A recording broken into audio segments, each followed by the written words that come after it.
John. Welcome to the podcast. Thank you very much for having me on. I have been so looking forward to this conversation. It's been, how long have we been trying to get this set up? Over a year. Over a year? Yeah, over a year. Over a year. We finally managed to do it. Thanks for driving up. I think your story is so incredible and inspirational. It's pretty hard to know where to start. So I guess we should probably start with how your drive up was. I wasn't expecting that. My drive up wasn't too bad, to be honest. I drove from London up to Derby, and I stayed at Derby last night at my friend's house, and I drove from Derby here this morning, stopping at the gym on the way up to train. Do you? Yeah. Do you train quite a lot now? Yeah, I train 7 days a week. I've got quite a big block of training at the moment because I'm racing next weekend at the Red Bull time-lapse race, which is a 25-hour 6K loop. Do as many loops as you can on your bike in that time. Yeah. So I'm in the last big block of training before that race next Saturday. So how many loops do you have to do? Well, it's literally 25 hours because it's the equinox. So it's when the clocks go back, and it's how many times you can cycle around that 6K loop in 25 hours. And you get a power hour. So at, I think, 12 o'clock at night, they let you go into a mini loop, and everything you do on that mini loop is double the laps. It's like a computer game. Yeah, it is. It is. I think there's 1,000 people taking part in relays. Yeah. And there's 20 of us doing it as solo riders. So just on your own. So I have to sort of work out the strategy and what I'm going to use to cycle for that 25 hours. I mean, it sounds to me as though, of course, that's about fitness, but it seems to be more about mental strength.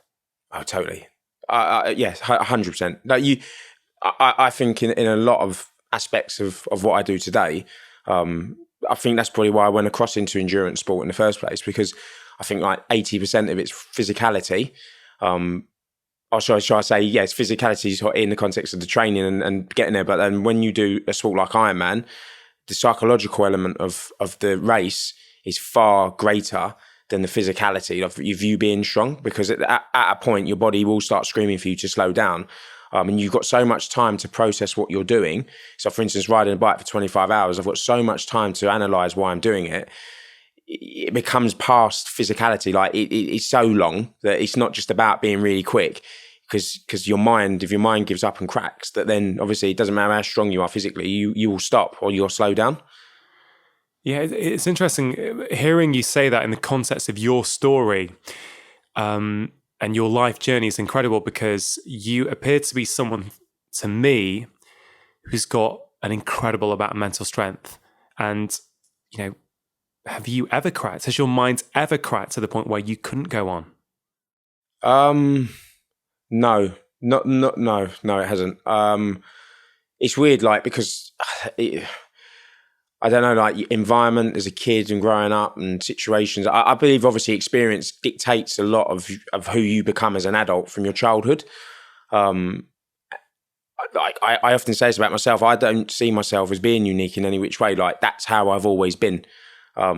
So what I do today, for instance, the sport I do and how I live my life, I've always been like that with the mindset. But what can happen if you apply that mindset into something very negative? How detrimental it could be, because how I am today is how I've always been, in certain regards. Yeah. But years ago, that same mindset was applied in something very negative, and it was then very destructive to how I led my life and the sort of consequences of that behaviour, and what that obviously led me to being in prison for 10 years of my life. That's incredible to think that the same mindset that can lead you to incredible athletic success is the same mindset that, when applied to different choices and different ideologies, can lead to you being in a prison cell. And that's quite fascinating for me. Well, I could tell you a very interesting story once. So a really good friend of mine went to London 2012 Olympics, and he's a retired athlete now. He won a silver medal. He was a world champion in rowing, and he rowed at the same rowing club as me. And we were running along every day because he was training for the marathon. And I remember as we were running along, we was having this sort of discussion about environment and growing up. And I was trying to explain to him the conversations that me and him were having that day. I was having those conversations in a high security prison unit with people that were in there for organised crime. But as young people, that they had that exposure to crime and that way of life, he was exposed to sport, rowing. But the mindset was exactly the same. The will to win, the wanting to be successful, the wanting to achieve something, the wanting to leave a legacy, those characteristics were exactly the same. They were exactly the same as what both groups of people had. But it was how this group of people applied it into crime. And it became detrimental to their lives and the impact that had on society by their childhood and by the lack of opportunity to do something else and having the awareness that mindset, what you could potentially do with that if it was applied into something else. So that's it comes back to what I just said a minute ago. It's like if when I was growing up as a kid, I strongly believed this. If I would have had exposure to Richard Branson or someone that was involved in business or an athlete, my life journey would have been completely different. But when I was a young boy, my mindset and my exposure was directed towards criminality. Yeah. And everyone that I saw that was like me, and they were like me, like my stepdad, when I was growing up as a kid, he was driven, he was very focused. He spent 16 years in prison for armed robbery, had 5 acquittals at the Old Bailey. But he was similar to me. I saw similarities in these people, and they made that life, and I attributed success to be money. It became very obtainable. Like it was a road in which to get it. And what I deemed as being successful at that point in my life, which was having lots of money, they all had lots of money. So it became very tangible and I could touch it and it was real. And they showed me a direct path that mindset that I had, how I could then go and obtain that success. Yeah.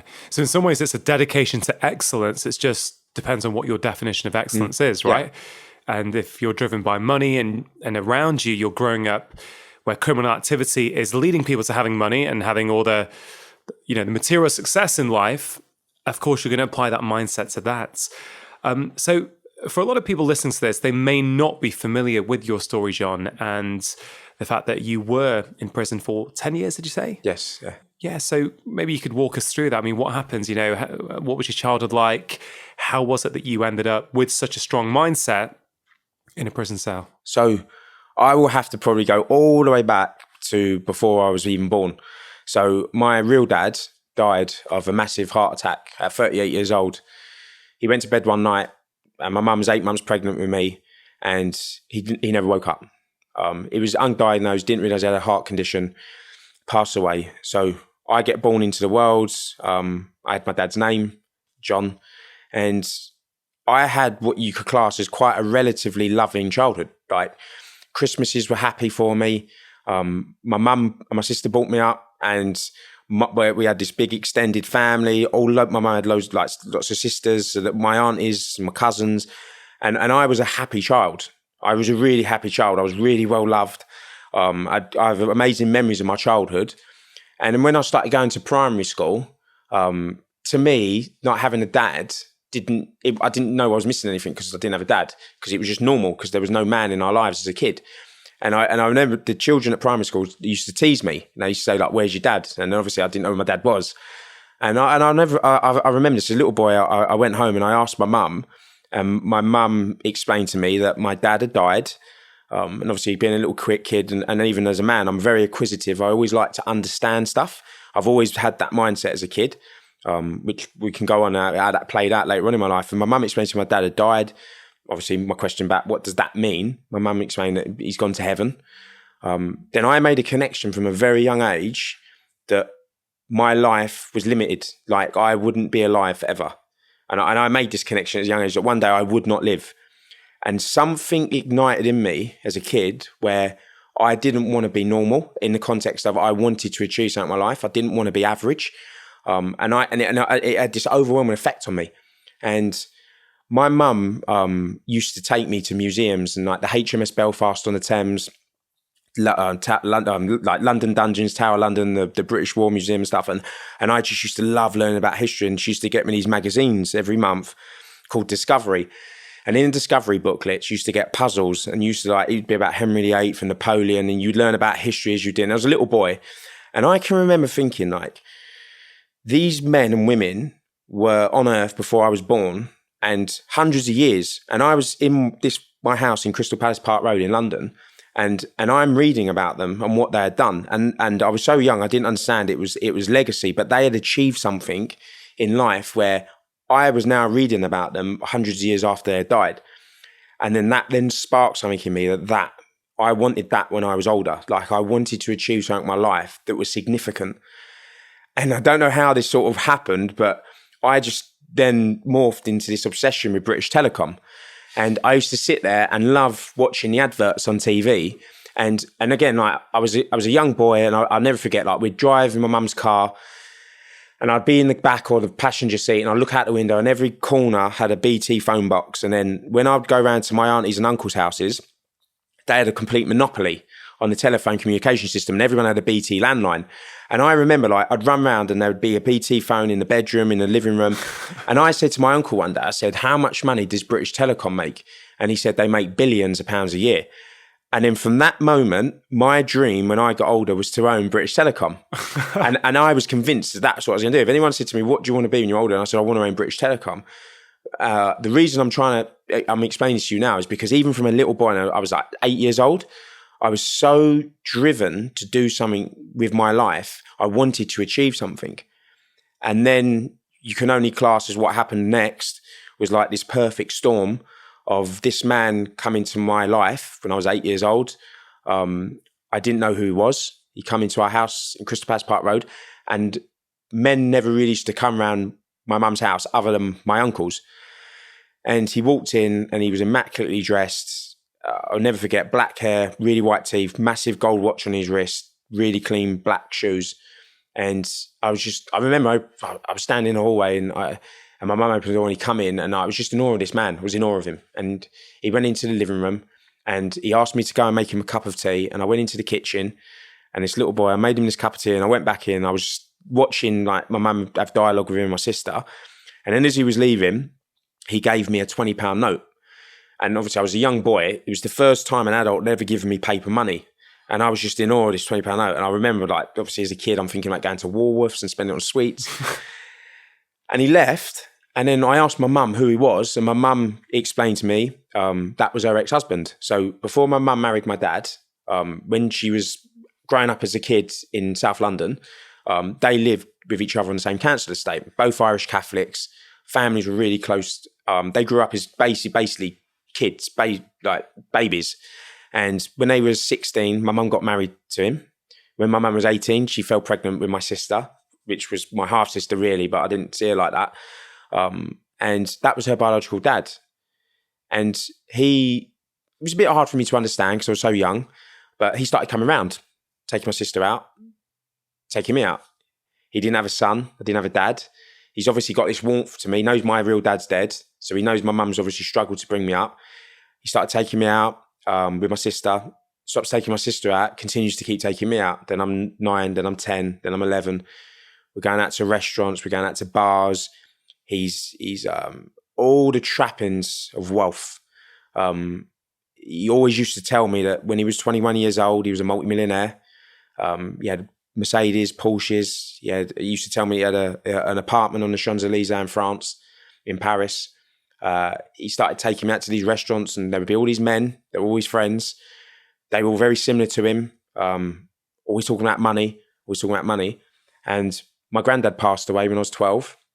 And when my granddad passed away, me and my mum and my aunties were clearing out my granddad's flat, and there was a big bundle of newspaper clippings in an envelope that my granddad had saved in a drawer. And I opened up the drawer, took this bundle of newspaper clippings, looked at them, and it was like headlines of the Sun newspaper, the News of the World. And that man, Billy, my mum's ex-husband, was one of the most prolific armed robbers in the United Kingdom. He had 5 acquittals at the Old Bailey. The police had tried to kill him twice. They shot him twice.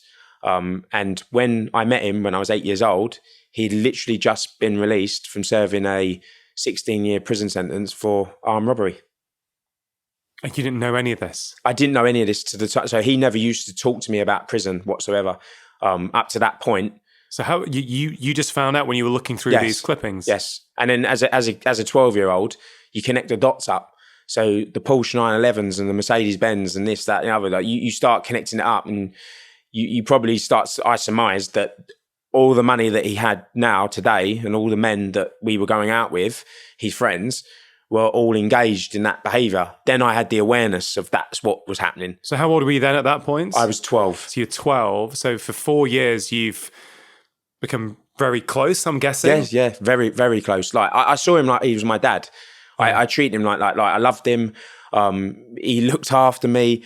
Christmas, he become like my father. He didn't live with us, but he was in my mum's life because of my sister. So he used to always come round and pick my sister up and then start picking me up. And presumably your mum knew what he was up to, or his lifestyle. Yeah. My mum knew probably what his previous lifestyle. I don't think my mum necessarily knew what he was getting up to because they didn't live with each other. So he wasn't in a relationship. So they were very separated. Like my mum was a florist. Yeah. That went to work every day. And I often say this about my mum's situation with this in regards to this situation because my mum married him when they were little kids. Yeah. And they grew up together. And I never, my mum told me this once, like he was normal, like in regards of he was a painter decorator. And when he was 16 years old, his father got murdered in front of him. And my mum always said to me when I got older, that was the trigger. And something inside him changed. And then he then ended up basically going off onto this path of becoming one of Britain's most wanted men and becoming one of the most high profile armed robbers in the United Kingdom. From that turning point of watching his dad get murdered in front of him when he was 16 years old. I mean, it's fascinating to hear how how things that happen to us at various points in our life, it can completely shape us. It can change our viewpoint. It can change our perception of the world. You know, had he not seen his dad be shot, who knows what he would have been doing, right? Yeah. And it's... And then when that happening with him, he started hanging out with the wrong groups of people that then showed him a different life and basically schooled him. And then that then played itself out within my relationship with him.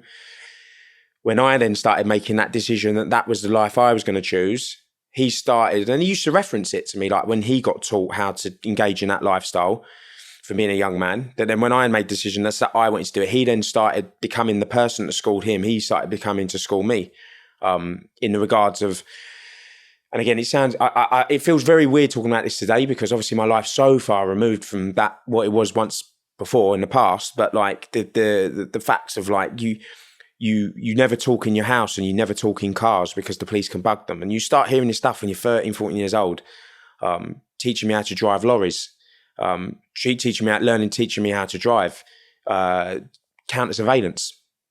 You learned all this stuff. Yeah, like growing up, like I started learning it. Like, and one of the memories that really sticks with me when I was a young boy. Most teenagers, you drink alcohol when you're growing up. You're on that part. You're learning about yourself, and you're hanging out with your friends. And I remember one day, me and my friends are in the park. We've managed to get some cider. Got drunk. I've gone home. I'm being sick, and the cider was in my school backpack, and my school backpack was left in the bush next to where we lived in this like little fields. And some old lady walking a dog found the backpack, opened it up, all alcohol. She's gone down to the local police station. She's dropped the bag off. Then the police station opened it up, found my report card, phoned up my school, got my house number. The police officers then phoned my mum up, said, your son has left the bag down here. It's got alcohol in it. Obviously, they know I'm young. Can you bring your son down? And obviously probably want to scare him a bit to not drink. So my mum takes me down to the police station, sit in the room with the police officer, and the policeman says to me, who's you with? And I told him. I didn't think nothing more of it. Like, I'm 13 years old. Like, I just told him. I said I was with my friends from school. I go home. Stepdad comes around like he did every now and again, like every other week and stuff. And he found out that I had told the policeman about my friend.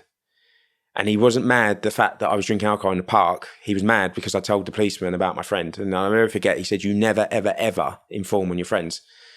And that had had a massive impact on my psychology about loyalty, my relationships towards people. He used to say to me as a kid, never trust women. He said to me all the time, like he used to call it pillow talk, like because you're just susceptible to, you tell a woman something, you cheat on her or you get divorced, and the next thing you know, she's standing up in court testifying against you. And I'm a young boy, and you're absorbing all this stuff as a young kid growing up, and it starts to have quite a big impact on your perception of the world and what people are, and your perception of loyalty to other human beings. That becomes your normal, right? That's what you know to be the norm, and you're getting educated by Your stepfather said, this is what you think. You think this is the way to behave and this is the way to act. At 12, when you found out about how your stepfather was probably getting his money, do you remember a thought process at that time? Do you remember thinking, should I talk to someone about this? Should I have a chat with my mum? Or was it just too overwhelming? I mean, what can you remember what went through your head? I think at that age, it's very exciting. It's very cowboys and Indians. Yeah. And then you're around these men, because bear in mind, this isn't just him now, it's these other men that they're living their lives like a million miles an hour. They've got a flagrant disregard for law. Regulations, law doesn't apply to them. So if you're a teenage boy and you're around men that are 30, 40, 50 years old and they've got that outlook on life and they're all incredibly wealthy and they've all got big houses and they've all got nice cars and they do what they want when they want and no one tells them what to do, when to do it, they've completely taken themselves out of society. Like it's intoxicating. Yeah, no, it is. As a young boy, and it was like it genuinely was. Again, like looking back on it, I didn't have the awareness then to see. I mean, obviously, I didn't have the maturity how you can get sucked into that mindset as a kid because I didn't have the maturity and I didn't see anything else. And this is why I'm so passionate about today. Like I genuinely understand when young people make these poor life choices, where their mind's at when they make it. So it doesn't matter how driven you are, how ambitious you are. When you get older, you want to do these amazing things, own British Telecom, or you only know what you know. And suddenly, if your life, that lens gets brought in and everyone else outside that world's abnormal. Yeah. Everyone else is abnormal. Like your life, these people are normal and everyone else is abnormal. And again, I can tell you a story one day. And it had a profound impact on me when we was driving through an area of Kent and my stepdad had this Porsche 911 and it was a limited edition car. There was 200 of them at that point in this country. And he was telling me this and we're driving along, we stop at a set of traffic lights. And I'm sitting in the passenger seat, this Porsche, and he said to me, look out the window. And I looked out and he said, these people are all like sheep. And I didn't know what he meant. And I was, what do you mean they're sheep? And he said, they're all slaves to the system. And he said, the system takes from them and we take from the system. And again, it really did have a powerful impact on me because then what then happened when I started going to school, my teachers become the system and they become my authority. And how unfair the system was.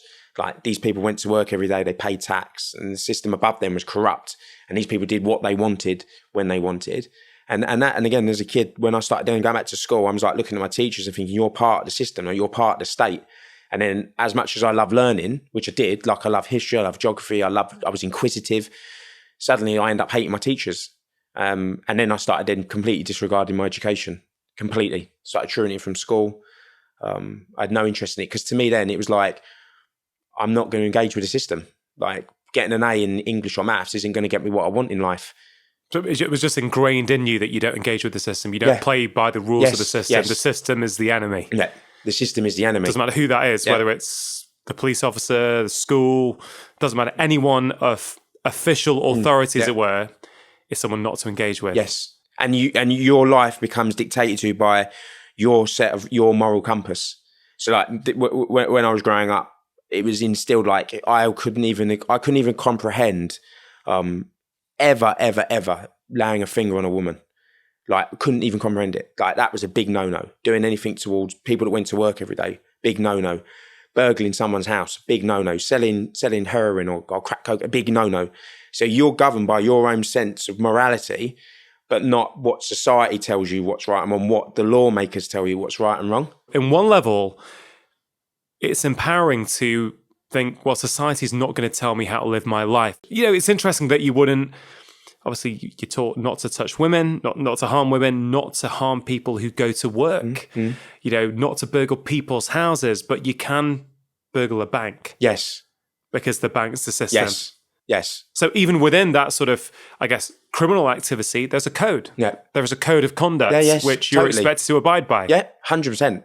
And that was and that sort of that mindset, even when you go to prison, you get treated differently because of this. When I went to prison, like the prison officers would treat people that they class as serious criminals, like people that are involved in serious and organised crime, completely different to how they would treat common criminals that was stolen someone's car or burgled an old lady's house.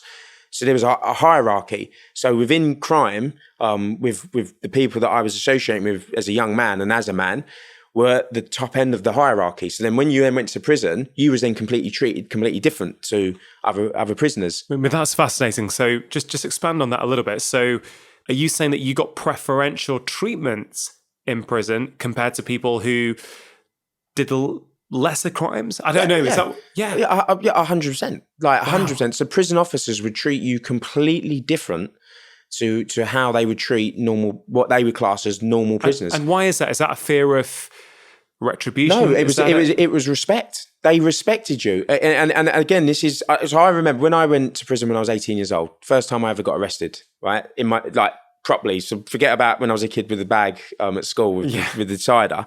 But as an adult, 18 or say an adult, I was a teenager, go to prison. And because of police intelligence, because of my stepfather and all the people that they saw that I was hanging out with when I was under a police surveillance operation, when I go to prison, if you're under the age of 21 years old, you can't be kept with adults over 21 in prison in this country. You're classed as a young offender. So you go to like a young offenders institution where it's like between the ages of 18 to 21. But because the police believed that I had the means to escape from lawful custody, because my stepdad and all of his friends, most of them had tried to escape over the years, and people that I'd been seeing with, I had to then be what they defined as being a category A prisoner, which was the highest level of security you could put a prisoner on in this country. The problem then was there was nowhere in a young offenders prison estate where they could put a category A prisoner because it was so rare. So what ended up happening, they had to then put me in an adult prison because I was too high security to be kept with young offenders. So I go to this adult prison. I'm 18 years old. I'm in the segregation unit. When they moved me there, they explained to me what's happened. They said, you're category A. This is what's happened. We can't put you in a young offenders institution. You're going to go up on a wing. Are you going to cause trouble because you're a young man? And normally what we tend to find in prison, the younger people, because of testosterone, the inability to be able to control their tempers and stuff, they're more wild in prison. They're far more harder to contain. They cause more issues to the prison service. So they were worried, I'm going to go into this prison wing and I'm going to start causing loads of trouble with all these grown men that have been in there for years. So I said I wasn't. So I'll go on there because, again, I was taught how to conduct myself. Like, I didn't want to show any weakness. So I didn't show any fear. So when I'm in that situation, people often say, well, how did you feel? But I had no respect for the system. So when I go in there, I showed it no respect. I didn't fear it. It was already normalized to me in regards of, like, I'd heard men talk about what prison was like and stuff. So when I go into this wing, and straight off the bat, prison officers are like lavishing praise on me because they're like, oh, you must be really serious. And like, you must know some really serious people because you're so young and you're on this high level of security. And then suddenly all these men that are in on that wing, and I'll never forget it. Like, there was guys in there that were convicted of drug trafficking and armed robbery and like serious criminals. And they're lavishing this praise onto me as a young man, saying, oh, you must have a lot of bottle. Like, if you're in this situation, you're on this level of security at such a young age, like, you must be really game. Like, meaning I would do a lot of stuff. And then that starts playing into the psychology. And you're getting praise off people. Like, as a young man, it forms your identity even more, and it reinforces that this is my life. Like, not prison, but this is my life. These are the people that I look up to. These are my peers and people that I respect. And I feel embarrassed today saying this to you because look at when I put myself back in that situation and how I used to idolize some of these men that now I was saying when I'm growing up, it meant a lot to have that respect shown of them. That now when I look back, I find it embarrassing to say as a young person that I respected those people and I craved their admiration.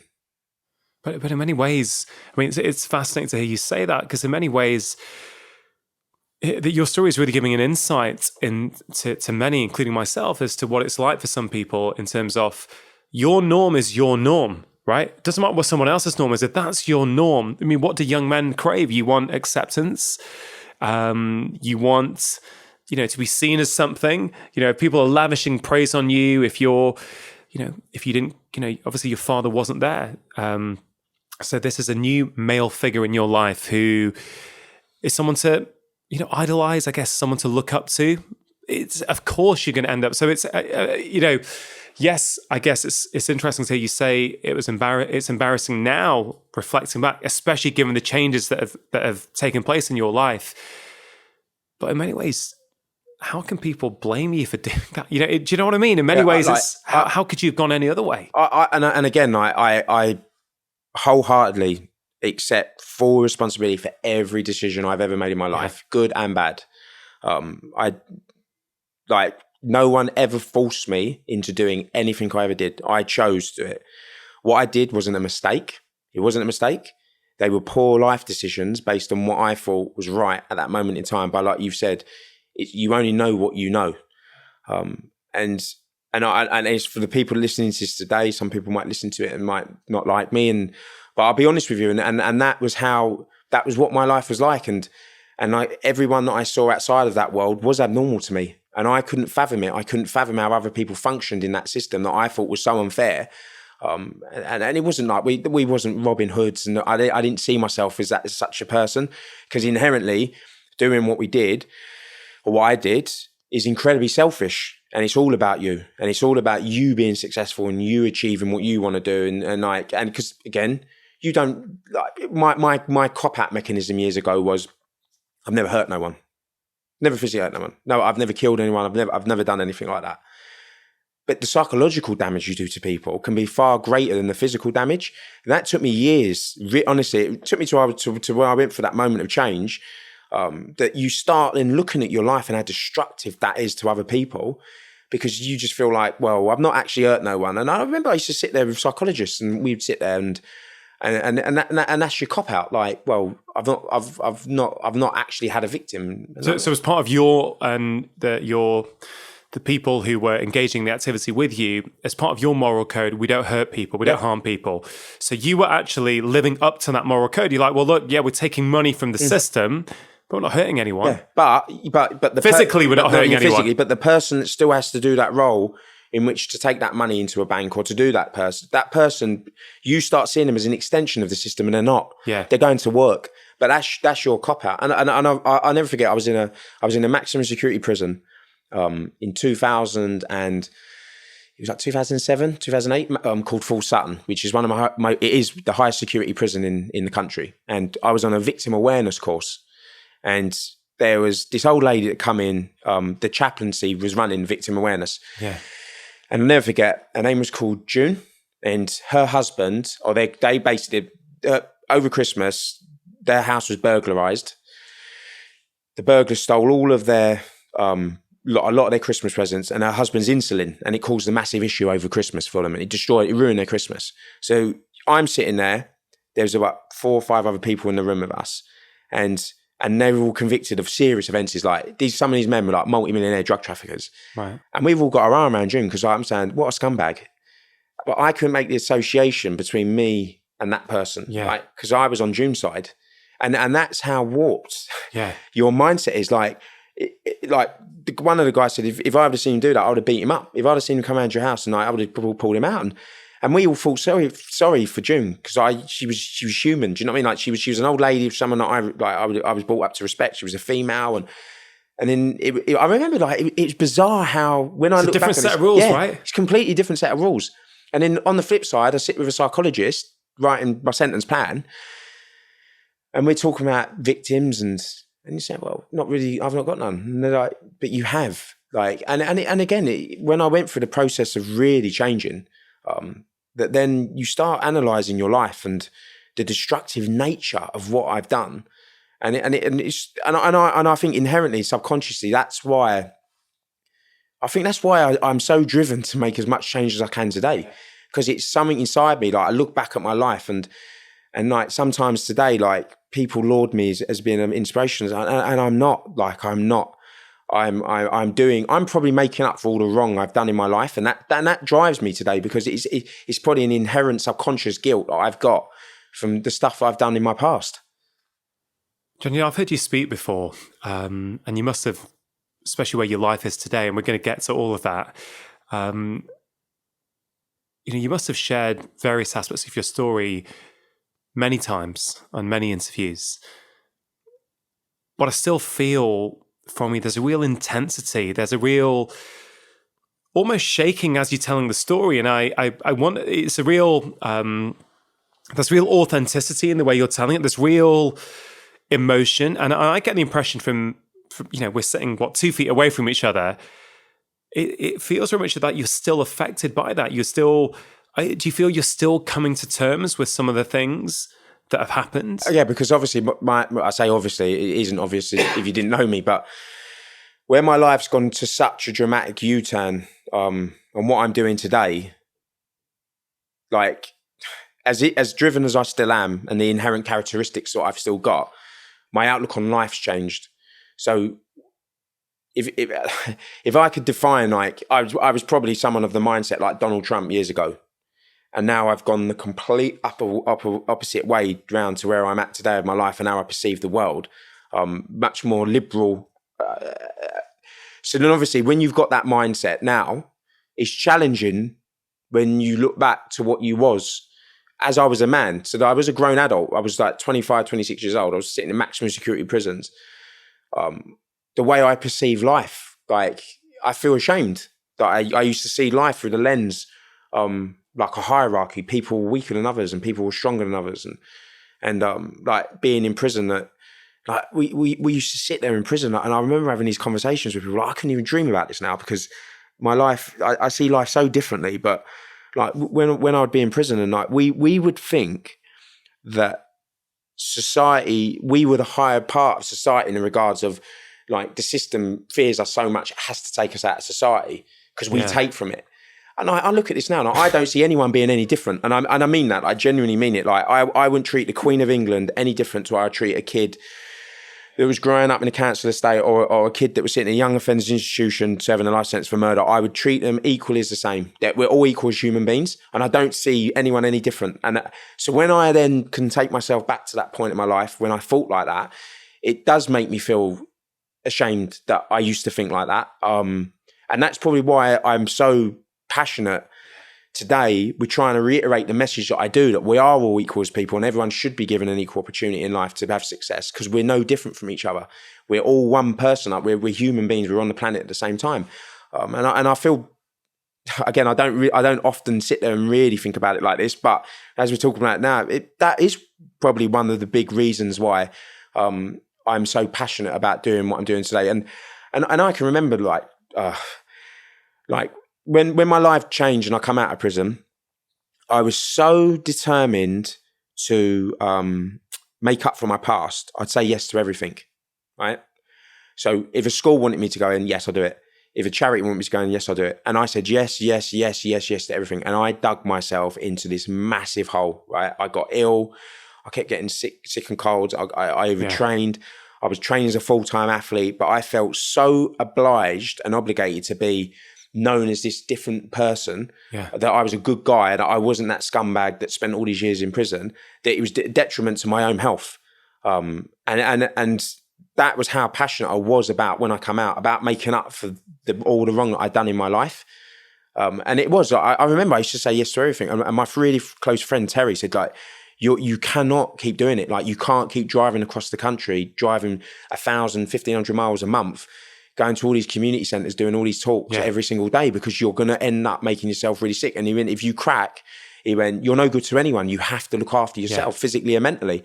But because you're so determined and so driven by my wrong past, I wanted to close a chapter on that. And I didn't want to be defined by that. I wanted to be defined as the person I am today. And that in itself is so relevant to every single one of us. Just because you made certain decisions, whatever those decisions are, it doesn't need to define you for the rest of your life. You know, we have the opportunity to change. All of us do, no matter where we think we currently are. Even, I guess, if your situation seems insurmountable, I think change is always available to us. And I guess there's so much to your story, but, I think I'm remembering right that you were once, were you given 2 life sentences and you thought that was...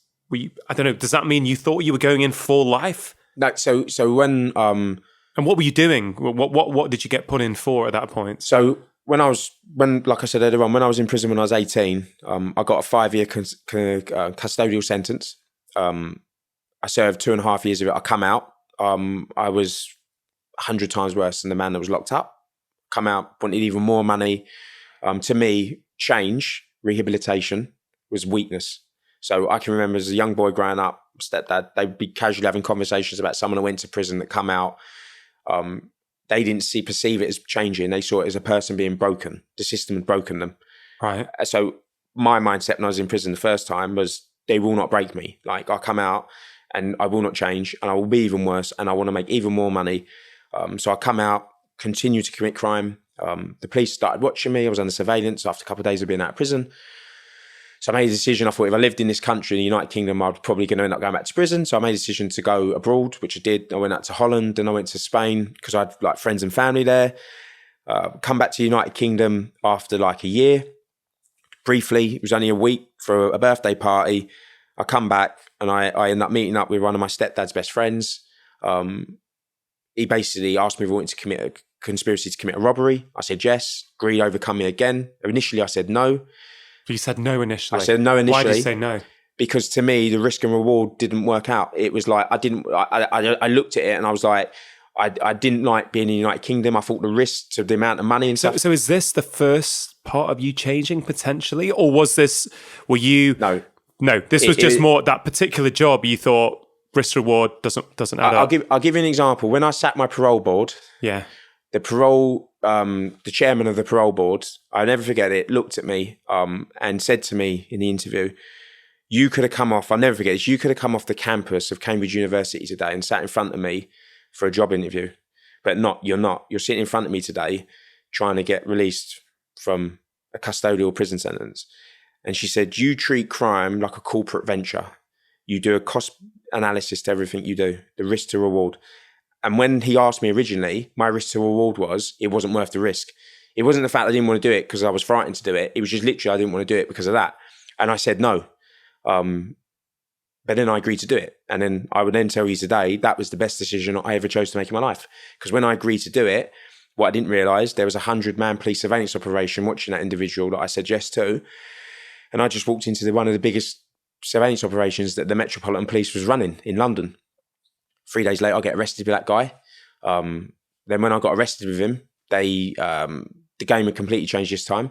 The Metropolitan Police made an application to the Home Office and they made me a double category A prisoner, which is the highest level of security you can be on in the United Kingdom. And that meant that when I got put in prison on remand, I had to be kept on a HSU, which is a high security prison unit. And I didn't know what that was at the time, but it's a prison within a prison, and it's the most secure prison institution in the whole of Western Europe. It was built in the 1990s for the IRA. And I go into this unit, there was 8 prisoners. Sheikh Abu Hamza, who was fighting extradition to the United States of America, and the 21/7 attempted suicide bombers that tried to blow up the tubes. And that was then my life. You were in there with them? Yes. You saw them? Yep. I was with them every day for two and a half years. There was literally, that was my life. You were having food with them, having lunch with them, all this, I mean... Well, again, like, it goes back to my moral compass again and what my moral code was. So like initially when I went on that unit, it's very claustrophobic. We used to call it the Bat Cave because it was like banks of floodlights, very tiny, no natural sunlight. It felt like you was underground basically. And I remember walking on the exercise yard when I first went on the unit, and I saw these guys walking around, and I recognised them all from the newspapers and stuff. And I kind of really understood how much trouble I was in. Like, I thought, right, I knew I was in trouble, but then when you go on there and you realise the lengths to which the police want to keep you in there and not let you out, I realised that I was probably not going to get out of this situation. And then, to me, what they had done in my moral code was as bad as a sex offender. That's how I perceived them at the beginning. And I didn't talk to them. The only one that I spoke to was Sheikh Abu Hamza. And I remember, like, when I went in off exercise, he come up to me and he asked me, because obviously going to prison, you haven't got nothing, like nothing at all. I had no clothes, like other than what I had that day and stuff, what I got arrested in. And so I had a little bag of stuff because my mum dropped me some stuff off at the police station. But you got limited stuff. You got no shower gels or anything. And he said to me, do you need any milk? And I said, no, I'm fine, thank you. He said, do you need any food? I said, no, I'm fine, honestly, thank you. And I went to the shower and I come out and I went in my cell, and he put some cartons of milk, some Weetabix, prison issue Weetabix, and a massive copy of the Quran on my bed. And it was one of the biggest books I've ever seen. And I took it out and I said, thank you very much. But I'm okay, thank you. I'm like, all due respect, I'm good. And he took it and he was fine. And I used to have limited conversations with him, but the guys that tried to blow up the tube, I didn't talk to at all. And I remember one day, obviously we're living in such a small claustrophobic environment in this unit. So when we had association, that meant we was out of our cells for 1 hour. We had to be on like the tiny little landing, and you had a pool table, a rowing machine, an exercise bike, a telephone, shower, and a washing machine. But we had to be out in that area of space so the cameras could see us. We wasn't allowed to sit in our own cells. And I remember sitting there, and I was listening to two of the guys that were arrested for the suicide bombing talking to each other, and they were talking about their kids. And I'll never forget, I was just listening to them like talk about football and North London and like areas that I knew, and I just remember thinking to myself, I'm never going to be in my life in a situation where I'm ever going to meet these sorts of people ever again. And again, that acquisitive nature of me come out, and I wanted to understand them. I genuinely wanted to understand. I wanted to understand, like, because I've always been very interested in politics and political, like, current affairs, and I wanted to understand what motivates someone to get to a point in their life where they're willing. They believe in something so much they're willing to kill themselves and kill other people. And I found it fascinating. And I made a decision that I would start talking to them, and then I did. And we would talk about a mixture of different things, sport, football. And then it's bizarre because what then ends up happening is like you're in this situation where you're all on the same side because we're in prison. So you've got the prison officers on one side and the prisoners on the other. So it's a very weird situation that you're in with these people, because even though you don't agree with what they've done, you're on the same side of the fence as them, if that makes sense. And I just made a decision to start talking to them, and it was very fascinating. They all denied what they done. They said they didn't do it, which I found was quite interesting.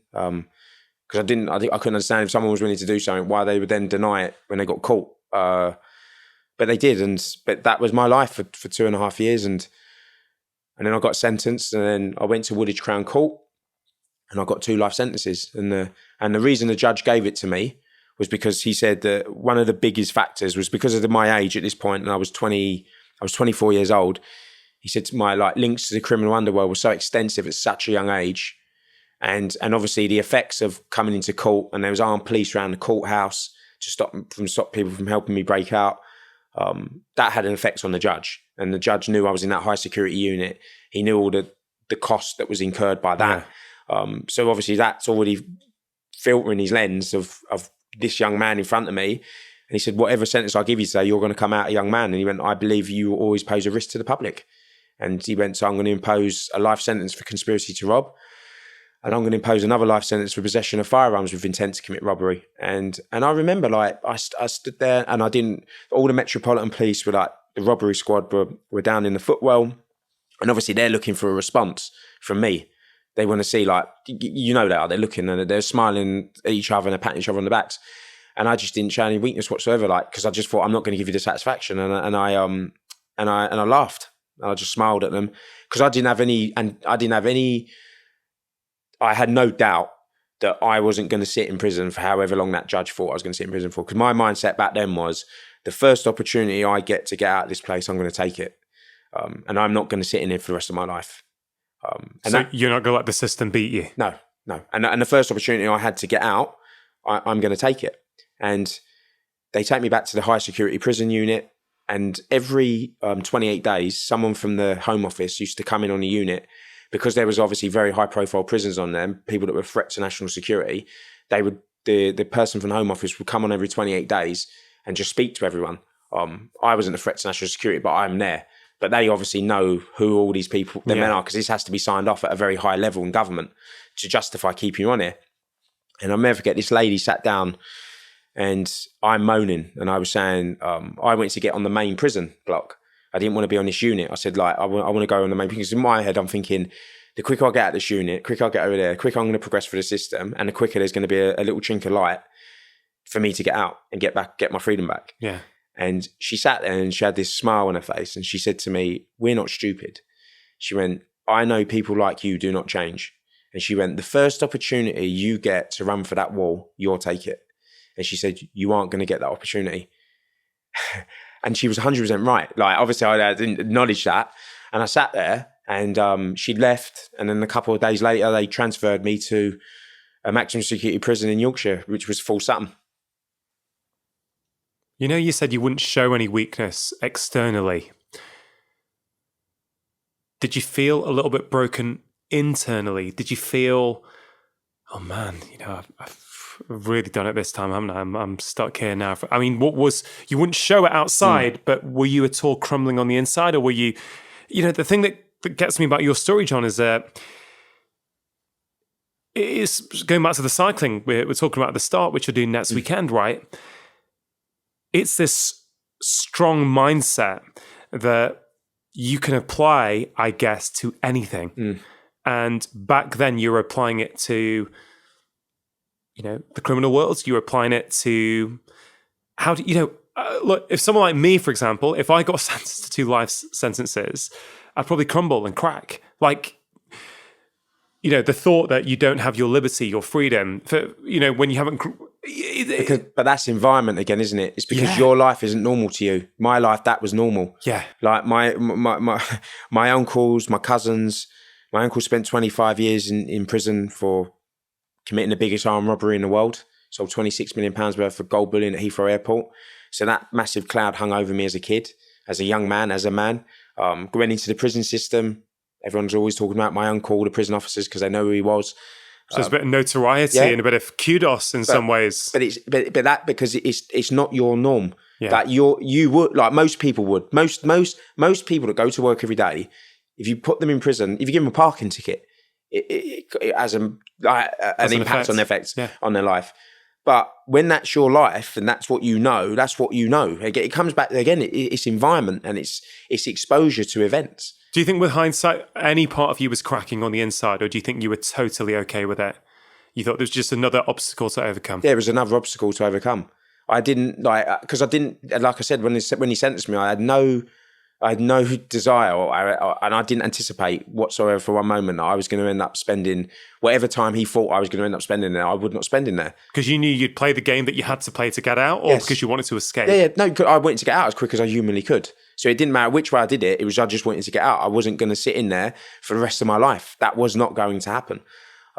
Did I read a story once that you were in solitary confinement and you voluntarily stayed in there even though you could have come out to prove a point? Yeah, like that was when I was, that goes back to when I was 19 years old. Well, I was 19.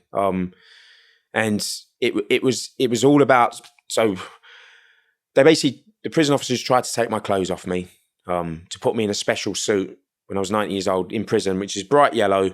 So it's to identify you in the prison as you're walking around as an escape risk prisoner. So there wasn't that many people in the prison, but basically it's because obviously everyone's wearing grey tracksuits, then someone's walking around in canary yellow tracksuits. So all the prison officers know we need to look out for that guy because he's highly got the potential to try to escape. I refused to give him my clothes in my cell. So they escorted me down to a segregation unit.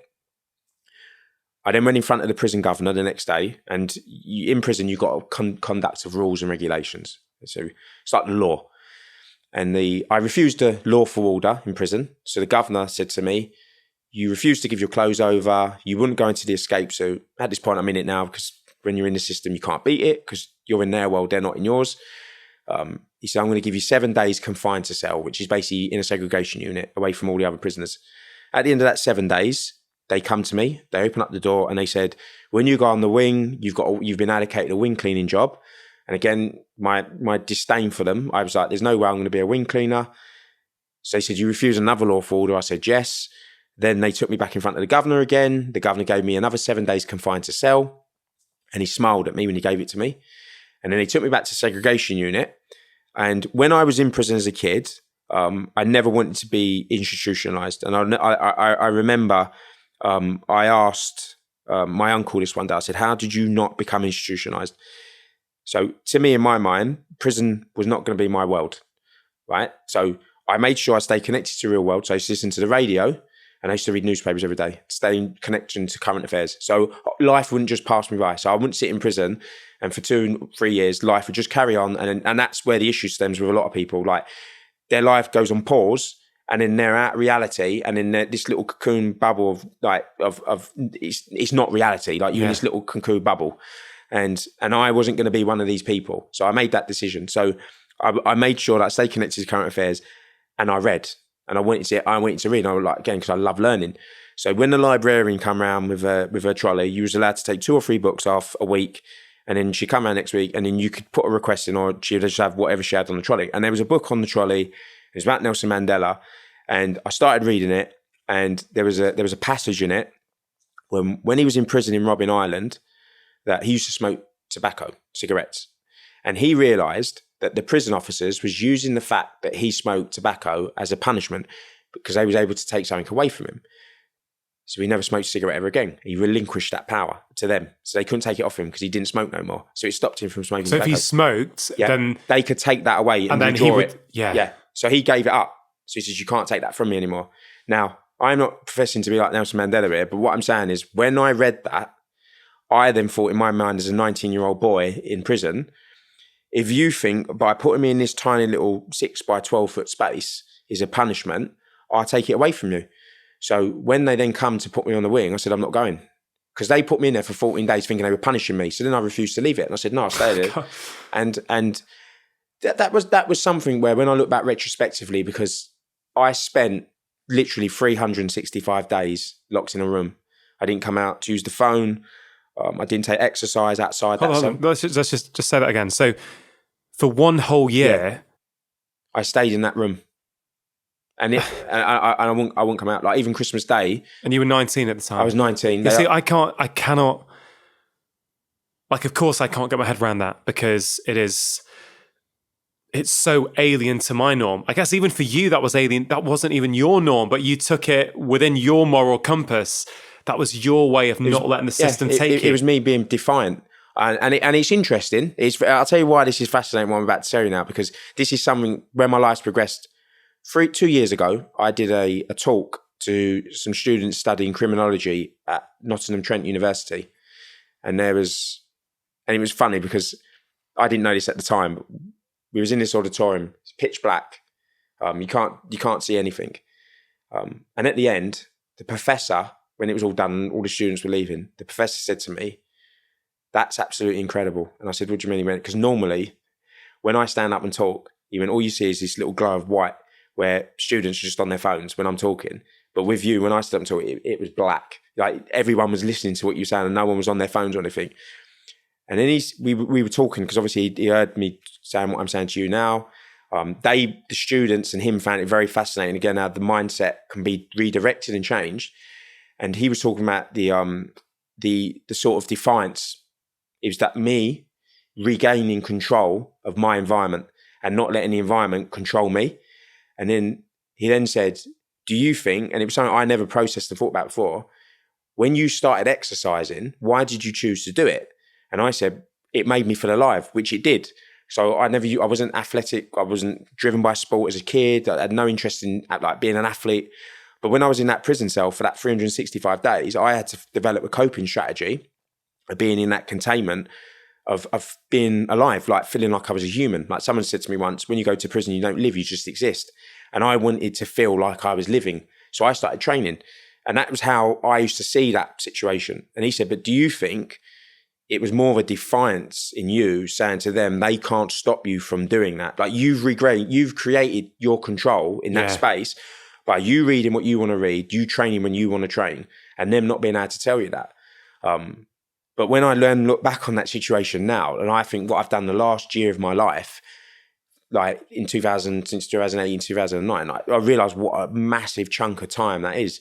But when I was in that mind space as a kid, as a young man, were you training every day for a year? Yeah. I mean, on one level, I totally get that. I mean, obviously I can't, I think I'm quite good at empathizing when people are struggling, but it's so hard for me to understand that you, not quite voluntarily, but on many levels voluntarily put yourself in a tightly confined space for 1 whole year as an act of defiance. But I do absolutely get this idea that if you read what you want and you train when you want in the way that you want to, you've got control. And I think for any human being, when we feel we've lost control over how our life goes down, over the little things that we want to do day in, day out. You know, I'm a doctor. I've said many times before, I see an issue with patients who are chronically unwell when they feel that they can't do anything to influence what happens to them, and they have to be at the beck and call of their illness. I see that as being, it can be very problematic. I'm always trying to give my patients control where they feel, even if they've got a really, they've got something like cancer, but they've got some things that they can do in their own life to actually influence the way that they're feeling. I think that's so, so important. So although it might seem quite distant, I think what you're talking about is something universal for humans. We need an element of control. Otherwise, how would you have survived for one whole year in that room? And again, like, this is when all the stars aligned, because what motivated me to start that process of exercising, I didn't realise, because I didn't intentionally do it for the reason where I'm at today. Yeah. But if I did not make that decision back then with that mindset that I had as a kid, I wouldn't be sitting here in front of you today. Yeah. Because that triggered something inside me physically. And it was like this ability that I had that I didn't know I had. Like, I lost weight. I got a six pack. I didn't do it for that reason. I didn't do it for aesthetics. I did it because it made me feel like I was a human being. But what happened when I made that decision back then, I never anticipated that nearly a decade later, because I made that decision back then for a different set of reasons, that would then allow me to then go and break 3 world records and 10 British records on indoor rowing machine. And that's something I've even struggled with, because I didn't set off on that journey to do that. But because I had that mindset and that defiance and that regaining control back of my environment and that hatred towards the system and that wanting to feel like I was a human again and feeling like I was alive, if I didn't start that process and being locked in that room for 365 days, I would not now be sitting in front of you with all the stuff I've achieved as an athlete.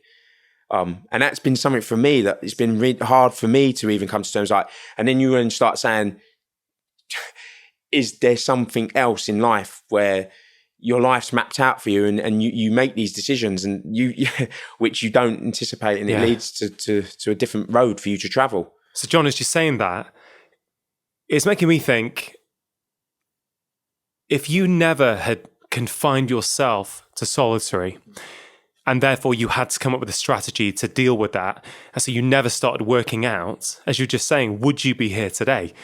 Did you know when you started working out, hey, I'm pretty good at this?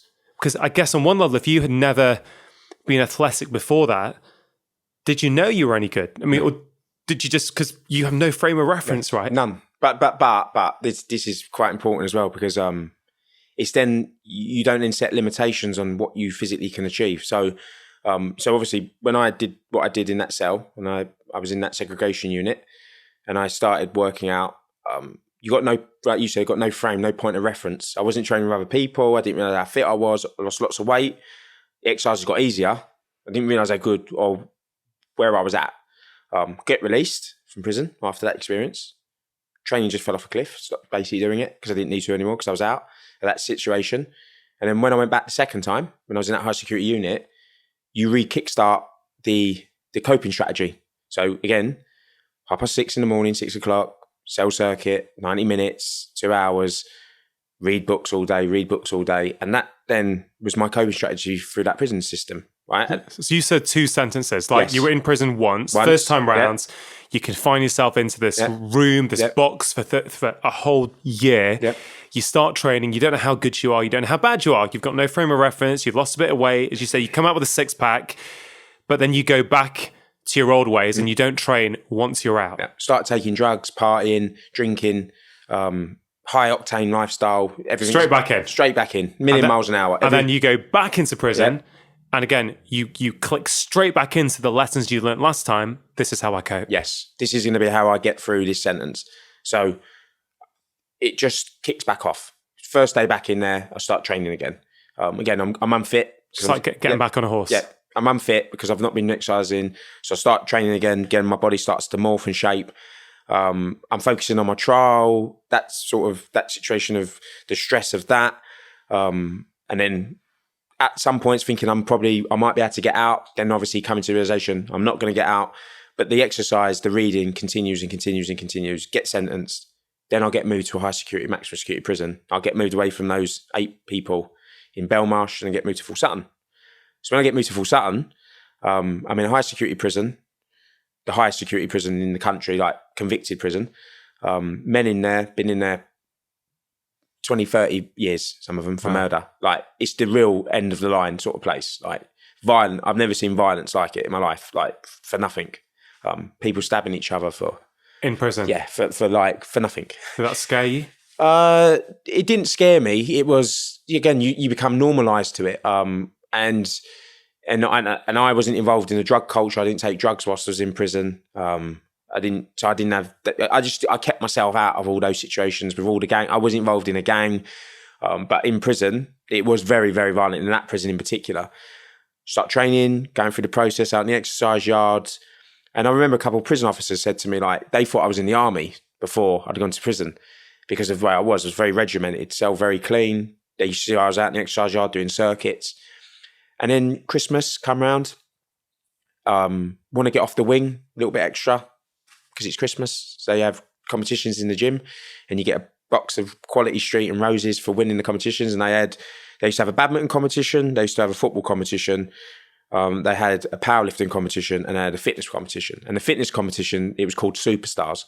And the prison officer that used to run it was a man called Mark Elliott. Mark Elliott was from Yorkshire. We used to call him like Playboy. He was tanned, really muscular, really tight t-shirts. He was the prison officer that worked in gym, but prison officers in the gym weren't like prison officers that worked on the wings. So he was a bit of a lad, really into his fitness and training, and he looked the part. And he was the one, like, he loved fitness, loved it. And he put on the Superstars competition. So he said, McAvoy, do you want to do it? So I said, go on then, I'll do it. And he gets me off the wings to come down and do a competition. And so anyway, I signed up for that, signed up for the strongman competition, which was a powerlifting competition. I put my name on both lists. And then just before Christmas, we go down the gym and I do the Superstars competition. And so bear in mind, a lot of these men have been in prison for a long time, right? And they did exercise as much as me.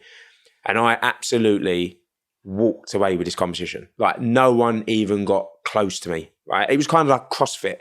It was like burpees, step ups. You would get power bar, like you do all these different exercises, run around machine, jump off, run on a treadmill with an incline of 15 and no one got close to me. And I remember when I finished, he went to me like, because obviously the circuit he put on, this was like a competition outside. So he looked how quick I did it and was like, that is really quick. Like, if you would have done that outside, like, you would have been up there with like some of the top guys in the country. I had no interest. Like, it didn't bother me then because like, my mindset was still a criminal. Like, I was. So you still had that mindset that you've grown up with. Yeah. I'm just doing this to pass time and get out of here. Yeah, and it was like, you felt good. You got a box of chocolates and you had like, you took the crown of the fittest man in that prison, and I was down. Everyone was saying, "Oh, you're really fit and stuff, and you're the fittest guy in the prison," but it didn't mean anything. And the next day, we did the strongman, and it was squats, bench press, and deadlift, and it was all power to weight. So it was like, for your weight, they did the calculations of how much you could lift.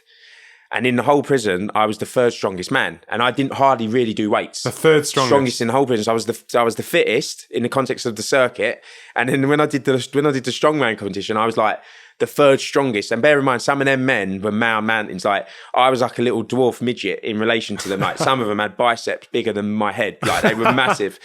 And I'm saying this to you today. Now, I would have looked back now, and if I look back on the situation, you said to me someone could do that, I would say that person is very athletically talented.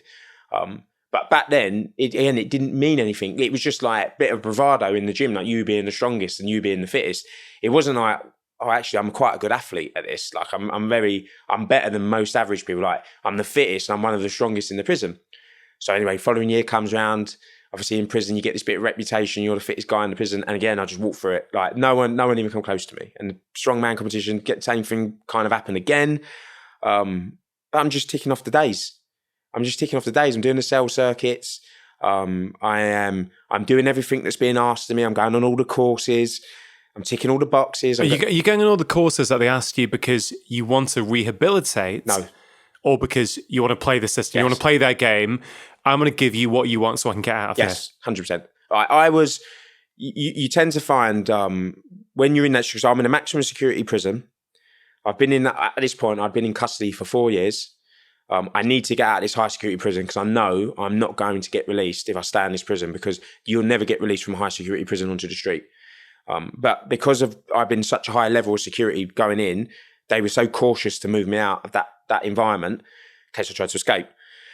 So you have to do everything that you're asked to do to get out of that place as quick as you can. So you have to meet all your sentence plan targets that they set you every and to be honest with you, it's given me a different perspective about prison reform, if I'm honest, or what this work I do today, because I've seen it. Like, I've done it. Like, I've been, when you do some of these courses like enhanced thinking skills, and you're given your homework to do, when you go back to your cell and your mate has done the course the month before, and you copy everything he's done, you just change the index offence to your offence, and you hand it in, and they give you a mark, and they say, "Oh, it's amazing." It's like school. Yeah, it is exactly like school. And I'm not. I believe overwhelmingly a lot of people do want to change. I do think that. I think, like, you always get the minute few. Like, in my regards, in my case back then, my lifestyle of organised crime, it was all about change was weakness, but not everyone was like that. If that makes sense. There's a lot of people that made poor decisions and lack of opportunity again, where if you guide them and show them, like, if you would have showed me a lot of opportunities I got today back then, I probably wouldn't have took them. No. I would have continued committing crime. And I'll be totally honest with you, where a lot of people, if you were to give them opportunities, and I'd say the vast majority, they would change the direction of their lives. But I was doing everything that was expected of me, and it worked, and it did work. And they moved me out of that high security prison, and they moved me to a lower security prison. Do you think they knew? Do you think some of the prison officers knew John is just playing the game? He's not changing, but there's nothing we can do about it because he's ticking the boxes. Well, but this is like the catch-22 situation for them then, because then they acknowledge their own system doesn't work. Because if they ask you to do everything and you do everything they ask you to do, how can they then turn around and say, well, you've still not changed? Yeah. So you're in their system. And people realise that. So when you're in that situation, you back them up into a corner where they have to progress you. They can't sit there. So if you're fighting every day and you're taking drugs and you're going against the grain and you're doing everything that's, they can then justify doing it and keeping you in that situation, keeping you in that place. But if you're going through the process and you're doing everything that's been asked from you, and they're saying their courses work and X, Y, and Z, they have to progress you through that system. And then you have to then be transferred out. Because if they don't, most people would take them to court. They go in front of a judge and say, well, he's done everything that's been asked for him. And the judge go, yeah, like, if you've said that's what he needs to do and he's done it, you can't legally keep him in that situation. And it was working. Like, you were getting downgraded. Yeah, I got moved out that high security situation, prison, after 4 years. And then I got moved to a lower security prison in Nottingham, which was a category B prison. So before I was in a category A, so double A, now I was in a B. So I'm looking at my tariff, because you get a minimum tariff. I had to serve a minimum of 5 years on that life sentence. But when I say that, people get confused sometimes. A life sentence is 100 years, right? 100 years long, or 99 years long. And then the judge sets a minimum tariff of whatever that is. That could be 20 years, that could be 5 years, depending on the severity of your offence. Right. So the judge warranted that I had to serve a minimum of 5 years in custody. But when that 5 years comes to an end, that's then up to the parole board whether they release me or not. So, but they don't have to. And if they don't, you could technically stay in prison for 99 years or the remainder of your life. So you have to demonstrate you're no longer a risk to the public. So when I was at 4 years, I had the year left of my tariff before it expired. I'm in a lower security prison. I start doing everything again that's expected of me. And then my life completely changed in 2009. So this is interesting. I mean, the whole story, frankly, is interesting.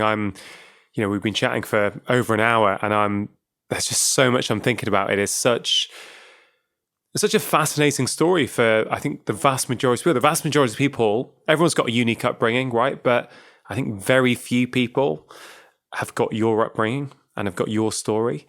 You have such a strong mindset, John, that you've applied to everything, whether it was in prison, whether it was outside prison, whether it's what you're doing now. I'm really interested, with someone who's got such a strong mindset, how does it change? I'm not going to say what broke you, that's the wrong word. What was the trigger? What was the catalyst for someone who is that fixed in their mindset and has been exposed to that sort of upbringing? As I think the judge or one of the officers said to you before, people like you don't change. So what caused people like you to actually change? I would say in my case, it was trauma, because I had never lost anyone in my life. So when I was growing up, and when I was a young man, I heard people dying. Yeah. I heard of people dying, people getting murdered, people going to prison, but predominantly death like situations. And I was immune from that. That never happened to me or anyone that I cared and loved for. That was someone else. And then when my best mate died, or best friend from it being from childhood, basically, died in a car crash, committing a robbery in the Netherlands, I had never experienced emotion like it in my life. Like I hand on heart, I could not remember a time in my life from being a kid to when I was 26 years old, so I found out my dad died. My friend died, where I had literally cried. I literally couldn't remember a time, like from being a kid. And then when I found out my friend died on the phone, I phoned up my cousin. It was a football match on TV, and I phoned up my cousin at half time. And I was just wanting to see if he was watching the game, and he said, "I've got something to tell you." And I said, "What?" And he said, "Are you on your own?" And I said, "Of course I am." Like, what's wrong? And he said, that Aaron's died. My mate died. And I said, how? And he told me and at the time it was a little bit sketchy, like no one really understood anything. He died in a car crash in the Netherlands. And I was in disbelief at the beginning, and I thought something's wrong. Like, it's not him. It's a bit of confusion. And I remember I put the phone down, and I was sitting there, and I just remember, like, I had this gold Rolex watch on my wrist, and it was a Rolex Daytona, and it had a black doll face, and it was worth £16,000, and I had it sitting in prison, and it was defiance why I had it. Like, it was me being defiant towards the system. Like, even though you've taken my freedom and you've put me in this environment, I'm still me. Like, yeah. I've still got money, and you can't take that from me. And I remember sitting in this cell, and I realized how precious life is, and my friend's life had just literally gone out like a light, and he never had children, he never got married, and I realized how pathetic it was, the situation. I thought I was winning some sort of war in my head against the system and the state, and actually I was just basically pissing my life away. It was like someone switched on a tap, and my life was literally going down into a drain. Every day, every breath I was taking, I was literally spending my life on earth locked in this tiny little box, thinking that I was winning some sort of war in my head against the system and being defiant. And the following night, because it was quite rare that these English people that were committing crime were in the Netherlands, it made news at 10. It was on ITV News. And I remember watching the news, and they showed CCTV clips of the final moments of my mate's life. And he was in some shitty supermarket in the Netherlands, spraying a can of CS spray into the lens of the camera, and it froze. The camera froze, and there was a picture still, and I could see it was him because I could tell by his eyes. And I just remember, like, looking at that TV screen, and I was like, I don't know, it just hit me. Like, I looked how pathetic it was, like the situation that I was in, and it made me look at my own mortality, and it made me look at my mate, that I saw where I was at. It was pathetic in that context, but how that could have been me, and I could have been that person. Like, how lucky and fortunate I was, because I could have been shot dead back in 2004 when the police tried to arrest me, and my life would have ceased to exist that day in that car park in South East London. And I saw the fact that I was alive as a blessing. And I made a decision that night that I was done. I was done with that life. And the following morning, I come out and I went down for breakfast, and no one obviously knew within prison what had happened. and I was sitting in this communal eating area, and there was these other inmates talking to each other, and I was zoned out. Like I wasn't even engaged in the conversation, and they was talking to each other about when they got out, they was going to do this and do that, and this person was a police informant, and I just sat there and I thought, I can't be around these people no more. And I try to use the analogy sometimes. It's like being addicted to drugs and being locked in a crack den, because I made a decision that night. I didn't want this life no more, and I wanted to do something else in my life. I didn't know what that was, but I didn't want this life. I wanted to get out of this place, get away from these people. But I was trapped, and I was literally physically trapped. Like I couldn't just get up and get out. And before, it was the system, like it was prison officers I didn't want to engage with, and I detested and I didn't like. But now suddenly it kind of flipped, and it was the people that were people in the situation with me as prisoners, where before I saw myself like them, and then suddenly I'm like, I don't want to be around you people no more either. And I was lost because I didn't know what to do. Like I did genuinely. It was my identity. Like everything that I was as a person was defined by who I was in the context of people respecting me because I was in prison. I kept my mouth shut, and I got a massive prison sentence. And the way I did my prison sentence, sitting in segregation unit and stuff, and people lauded me for that. And then suddenly I realised what nonsense it all was. And the people that I looked up to and people I respected, the fact that they'd spent their whole lives sitting in prison, rotting, and my best mate that I loved had lost his life down to some sort of bullshit dream that doesn't exist. It's nonsense. Like, and I was like, I need to do something else. Did you almost feel in some ways that you woke up on that day, in the sense that you suddenly could see life for what it was, and actually you look back at your previous life up to that point and you feel, who the hell was I kidding? Like it almost as if you had a blindfold on. I don't know. Is that like an awareness? Yeah, you suddenly got awareness, and then once you've got it, you can't go back because you can now see your life in a very different way. Yeah. But until you can see it that way, you can't see it, right? So you're stuck in that box the way you are. It's, you know, what's fascinating for me is that it often takes tragedy or real suffering on some level to force many of us to change. You know, this is a recurrent theme on this show, and many people's stories around the world. You need a pain point before it actually kicks us into action. And you know, certainly one of the most life-changing things for me was when I lost my dad. You know, that I think that was the first point when I realized, you know, I knew he was sick for years. I helped care for him, but when he was no longer there, it was like, oh my God, like people do go away. I mean, you know, he's literally not here anymore. I know it sounds ridiculous, but when you're confronted with that, it suddenly makes things real. And certainly for me, that was a huge turning point. Like that has been the start of the next phase of my life. You know, all the things I'm doing today, I don't think I ever would have done them until I lost my dad. You know, I needed that to start questioning me, my life, what I was doing. And what's interesting for me about your story is that you had a moment that suddenly put everything into sharp focus and made you realize what a story that you'd created in your head that actually wasn't real.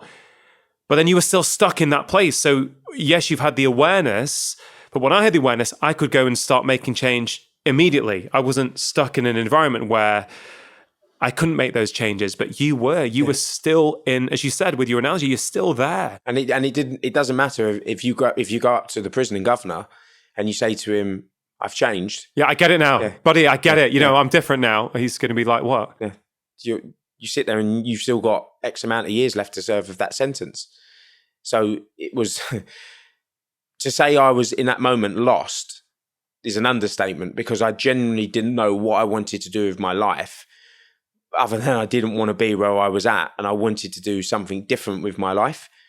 And then I probably meet the most remarkable human that I've ever had the privilege to ever meet in my life, and that was the prison officer that aided me to find that belonging and find that sense of worth, and direct and change your direction into something, and put that energy and drive that I still had as a human in something productive and positive. So what happens? You're lost. You know you want to make change, but it's difficult because you don't know how you're going to do that. So walk us through what happened. Who is this prison officer that helped you, and how did he help you, and how did you discover this talent that you have, which has actually in many ways got you out of prison and completely transformed your life, and now you're transforming many other people's lives with this story. It's incredible on so many levels, but what happens? So I when we go back to that story that I've just told you about the inmates, I needed to escape them. I needed to get away from them. I didn't want to engage in that negative conversations. You didn't want to hear it around you. I went shut down from it, right? So I'm locked, I'm confined in this situation or environment. I want to do something else with my life. I don't want to be surrounded by negative people. I want to disengage from them and disconnect. I go down to the prison gym. There was an inmate called Mickey. He was a little bit overweight, wasn't fit, wasn't like athletically fit. In prison, you get 3 gym sessions a week. Mickey had 7. And I asked him, I said, how are you getting all these extra gym sessions? Because normally they do it, your wing gets one day, the other wing gets another day, and it's just to stop gangs from going in the gym and fighting each other. And he said, I'm rowing for a children's charity hospice in Nottingham. And I'm rowing 1 million metres over the course of however many weeks or months it took him. So I asked him, I said, who did you ask? And he directed me to the person that ran the prison gym, Craig. So I go to Craig and I said to Craig, can I do what Mickey's doing? And can I basically row and raise money for the charity? So he said, John, if you get sponsorship, so prisoners could sponsor me 50 pence and pounds, and you could have money sent in from family and friends to sponsor you for stuff in prison. He went, you can do it. So he gives me the sponsorship forms. I go back up on the wing. Some inmates sponsor me £1. My mum sent me some money in for sponsorship. So I give it to him, hand it in. He writes me a note, and it's basically a gym pass. So I can go off the wing, go down to the gym every day. So get on the rowing machine, first time, 26 years old. Never really been on one properly, like in regards of like I did it in a circuit, but not like how this relationship with me and that piece of equipment sort of played out. So I get on it. I start rowing 20 miles a day, 32,000 meters.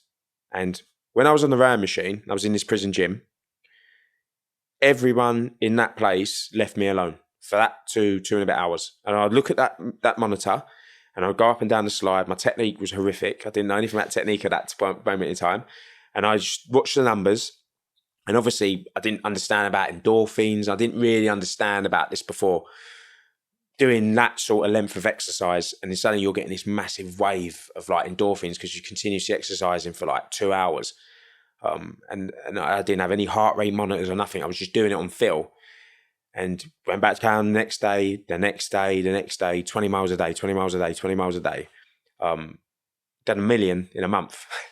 So I rode the first 1 million a month because it was my therapy. It was therapy, and it was getting me through again this situation. Like when I was in that segregation unit for that year, training exercise, but now it took on a whole new significance. It completely transcended me out of prison. And I asked Craig if I could do another 1 million. He said, yep. And then I did another 1 million, which was 3 months. And then the prisoner said to me, you do know 5 million meters is 5,000 K, and that's equivalent to rowing across the Atlantic on a rowing machine. So I went back and I thought that's actually quite a cool thing to do, like row across the Atlantic. So I rowed across the Atlantic on an indoor rowing machine. So I go back to Craig and said, look, can I do another 2 million? He said, John, if you keep raising money, you can keep going. So now I'm working out in my head all the maths, and I'm like, if I keep doing this, this is going to get me near to my release date. So anyway, as I'm starting to go for the last 2 million meters over the 2 months, I rowed 10,000 meters hard one day, and I stopped. And the screen paused at the 10,000 meters to 10K. And this amazing man called Darren Davis, which is a prison officer that works in a gym in Loudon Grange in Nottingham, he was standing behind me. And again, you'd think I was making this up if there wasn't someone else to say this actually happened. And he looked over my shoulder and he went, that is really, really quick. And again, you're in a little cocoon bubble. You don't know, like, I didn't know what was good, what was bad. And he left. Next day I went down, rode again. Next day I went down, rode again. And he come up to me the second day. He come back to work and he just basically handed me loads of pieces of paper. And on it was all these indoor rowing records. world records and British records. And I looked at them and I could like basically beat two of the records. I knew I could beat two of the records there and then. And I had unconsciously woken up this ability in my body that I didn't even know I possessed. And I possessed it since I was a little boy. When I was 8 years old, my stepdad came into my life. And I had this ability for endurance sport. And Darren gave me those pieces of paper and I went back to my cell. And I don't know why, but it just planted a seed in my head. And I went back to him and I said, look, like, I'm in prison. I probably didn't even think at the time it was realistic. I said, do you think it's possible if I could do one of these records? And he went to the governor. And as mad as life is, he went to the governor called Gareth Sands. Gareth Sands was a deeply religious Christian man. And Darren went to him in his office and Darren told me the story and told him, and he said, look, I have genuinely believed this could help John turn his life around. Right. And Gareth said, if they will let you validate those records from prison, he can do them. So Darren went away. He got all the information. He explained the situation about me being in prison and I couldn't do it in a public setting, so I couldn't do it outside. And they said, as long as you get two independent verifying witnesses that were police officers, Darren said, look, we're prison officers, that's fine. And you weigh him, because I was doing it as a lightweight man under 75 kilo. And you take photographs and you put a special memory card into the RAM machine, you send it all to us. We validate the records as being legitimate. So the first record I attempted to break was for the marathon. And it was 42K. And I remember like we had to basically make our own energy drinks because I couldn't have sports nutrition. I had no heart rate monitors, nothing. So like I was literally, I was eating raw sugar cane as we was doing it, like the sachets that they would give out in the prison for tea and stuff, in the tea packs they give you once a week with tea bags. And I was doing it on the whim. Like I didn't really know what I was doing. And I broke that record by 7 minutes. 7 minutes? 7 minutes. I broke That's it by. insane. I broke it by 7 minutes. And honestly, this was a very powerful moment in all of this. Because again, I tried to get this across to young people today. When I was growing up as a kid, when I went back, and we go back to the beginning of this story, where I talk about legacy and I talk about not wanting to be average and reading all those history books and then developing this fascination with British Telecom and having lots of money, I attributed success to money and wealth. That's what I thought in life that defined you as a human. I thought the more money you had in your bank, the bigger your house was, the more watches you had, the bigger the car you had, that defined you by the level of success and what value you was as a person. When I broke that record that day, everything I'd ever craved as a little boy, I felt that moment on that gym mat in that gym. And the satisfaction to like work towards something and not being average and not being normal, like an average and achieving something with my life and a legacy. For that moment, I was one of the best people in the country at what I had just done and in the world. And then and it made me feel incredible. And that's when I made the decision that I was going to use sport and my body to be a vehicle to get me out of that life. And I become absolutely consumed with being an athlete.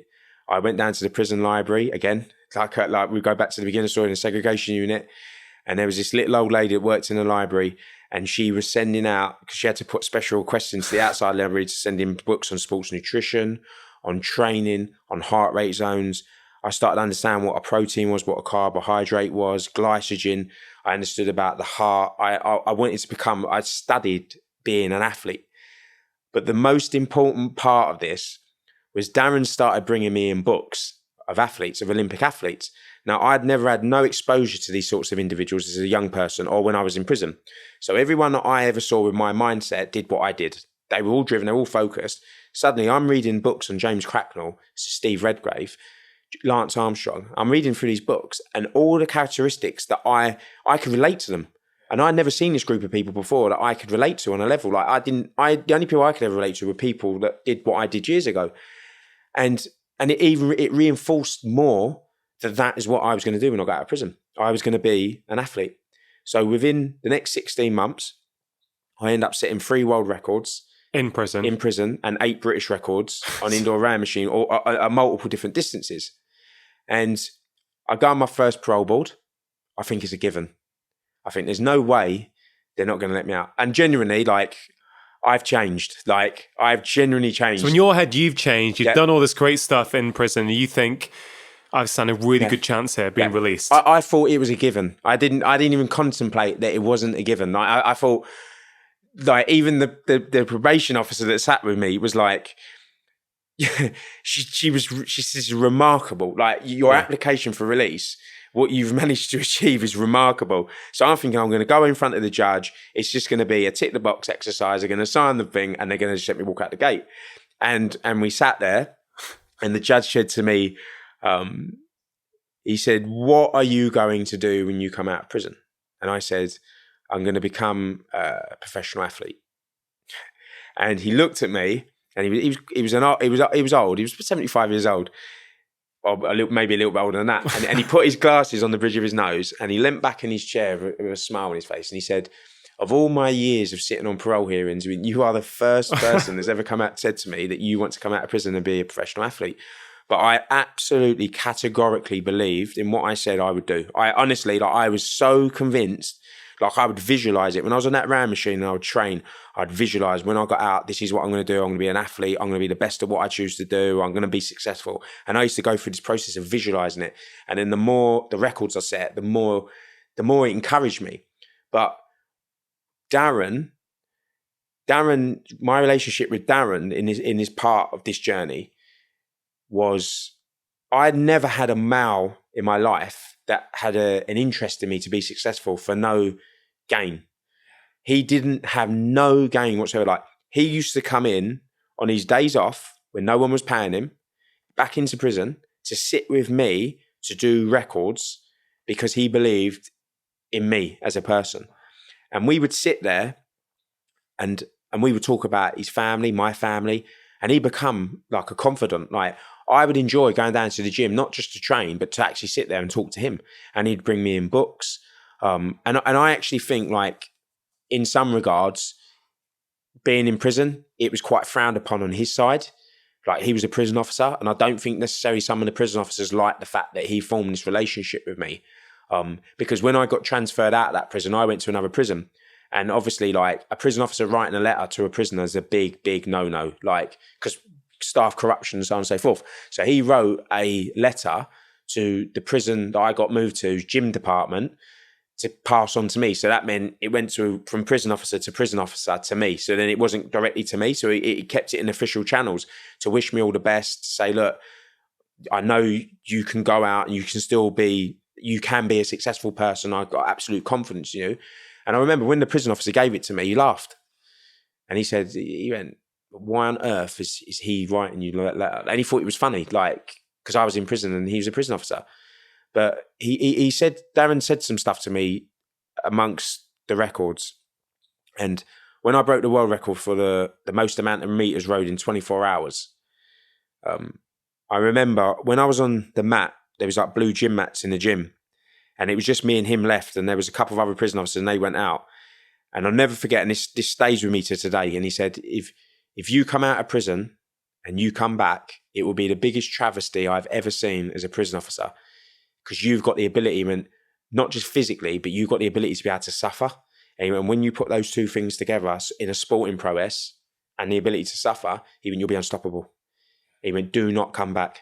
And that lived with me to today.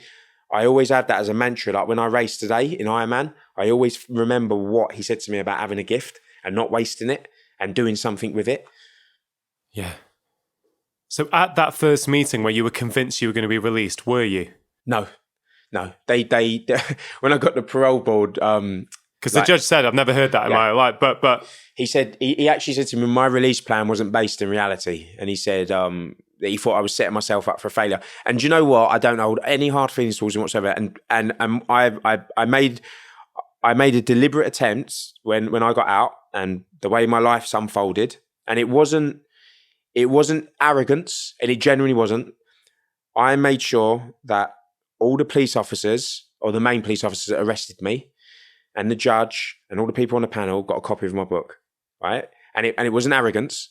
And I wrote in with the police officer that arrested me, and I genuinely said, "This isn't me being arrogant. I like you to read this. I just want you to know people can turn their lives around and people can change.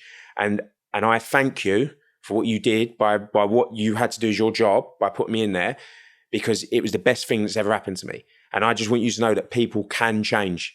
And it wasn't the end. And to be fair to him, he did get back in contact via the publisher and just said, tell John, I'm really proud and I'm glad that he's done something constructive with his life. And I made sure that like that as many prison officers as possible get to read my book. Like this year at a PE conference with physical education, the 180 prison officers that work in the gyms across the country were all given a copy of the book. Just to reiterate to them, I was as bad as what you could get. Like literally, I was at the end of the road. You could not go anywhere else from where I was. I was sitting in a double category A high security unit in a prison, told that I would never change. It was impossible. So if I've managed to do this, anyone can. Anyone can. And I just want to be able to get that message out and let people know that. And with the judge, like I just wanted to get that across to him that day, you was wrong. Like I did change, but I understand why you made that decision because I can see it. You saw a man sitting in front of you that had been in prison for at that point 7 years. Obviously, he saw I was a high risk to the public still. Even though I did all the stuff athletically, he still believed I was still a risk to the public, and that was his duty to make sure that the public were protected. But I just wanted to let him know. But I genuinely did change when you saw me that day, and I just want you to know that people do change. Do you think there was anything that people around you, apart from the prison officer, Darren,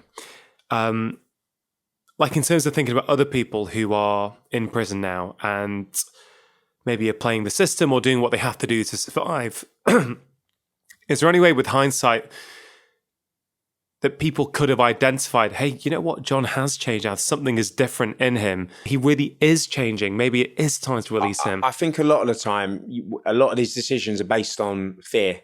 Yeah. Because if you're the man that signs that piece of paper and you let me out and I go out and I kill someone, it's on your head. And it's you that's going to fall. It's going to be, why did you let him out? Why? And I think there's a lot of risk aversion. And I think it's starting to change in regards to probation now, where before it was very, very much more, if there's any risk, don't let them out. But you don't let no one out. And that was what was happening. You had a bottleneck, people going into prison, no one getting out. Because everyone was so fearful. It's a challenge because obviously sometimes some people don't want to change. Yeah. If you would have let John out, if John wouldn't have changed in 2009 and John got released in 2012 as the old John, I would have carried on reoffending. And I would have. I'm not going to lie. I would have because I had you no hadn't desire. actually changed. Yeah, I hadn't actually changed. I would, and there are people like that, but there are also people that have changed. It's a challenge. I understand it's very challenging because it's picking it, and again that's what the difficulty is within the prison system. But reform in the regards of a broader picture. I go back into prison. I speak to inmates. I'm a great believer in prevention is better than cure. For a start, the cost, the amount of money that's put into prisons and reoffending alone costs the taxpayer £18 billion a year. Like just people coming out, going back, £18 billion a year, which is staggering. And then when you go into prison, and again, you go into a lot of prisons, you look at the work that's going on, like rehabilitation, and they're not able to even do it because they haven't got enough prison officers to unlock people to go to classrooms. So like they can't let the young people or people out of their prison cells down to education. They're locked up all day.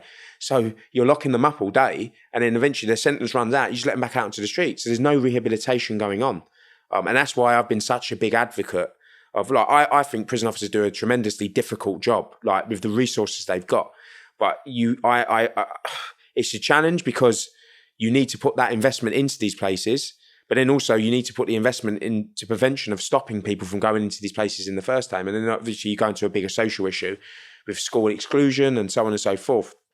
But as things stand now, I think that sport, which I'm a massive advocate for, and I've been part of a wider movement of getting more sports organisations to enter the UK justice system as a way of helping to lower reoffending. Because I think if you go into a lot of prisons, you tend to find, if you said to most inmates, what do you value? They will probably turn around and tell you it will be food, gym, visits. Education will be at a very, very distant, lower fifth or sixth on that list. Now, if you can interlink education and sport, educational learning, become personal trainers, whatever that is, into this area, you can then engage some of the most disengaged people, because, like I've seen, when football clubs go into prisons, because they've got the badge on, they're instinctively drawn to it and they're more susceptible to learning. And it does have an impact. Like I've seen it with my own eyes. And you speak to prison officers, the difference between you going into a classroom and being, again, people that have had horrifically bad experiences with the education system, you lock them up in a classroom and say, you need to learn about William Shakespeare. That's not going to happen. And it doesn't happen when it does happen, because a lot of the time there's not even enough prison officers to let them into the classrooms. Yeah, you say when a football team comes and they've got the badge on and it does something and people want to listen. Well, sitting opposite you now, you've got another badge on you, a badge that is a logo that is known all over the world, the Nike logo. And to my knowledge, you are the only Nike-sponsored Ironman triathlete. Is that right? There's one other now. There's one other now? There's one other. There's you one were other. the first. No. I was the second. We transpired. There was one in America. But I'm one of very few. One of very few. Yeah. And the only one in Britain. The only one in Britain. Okay. Yeah.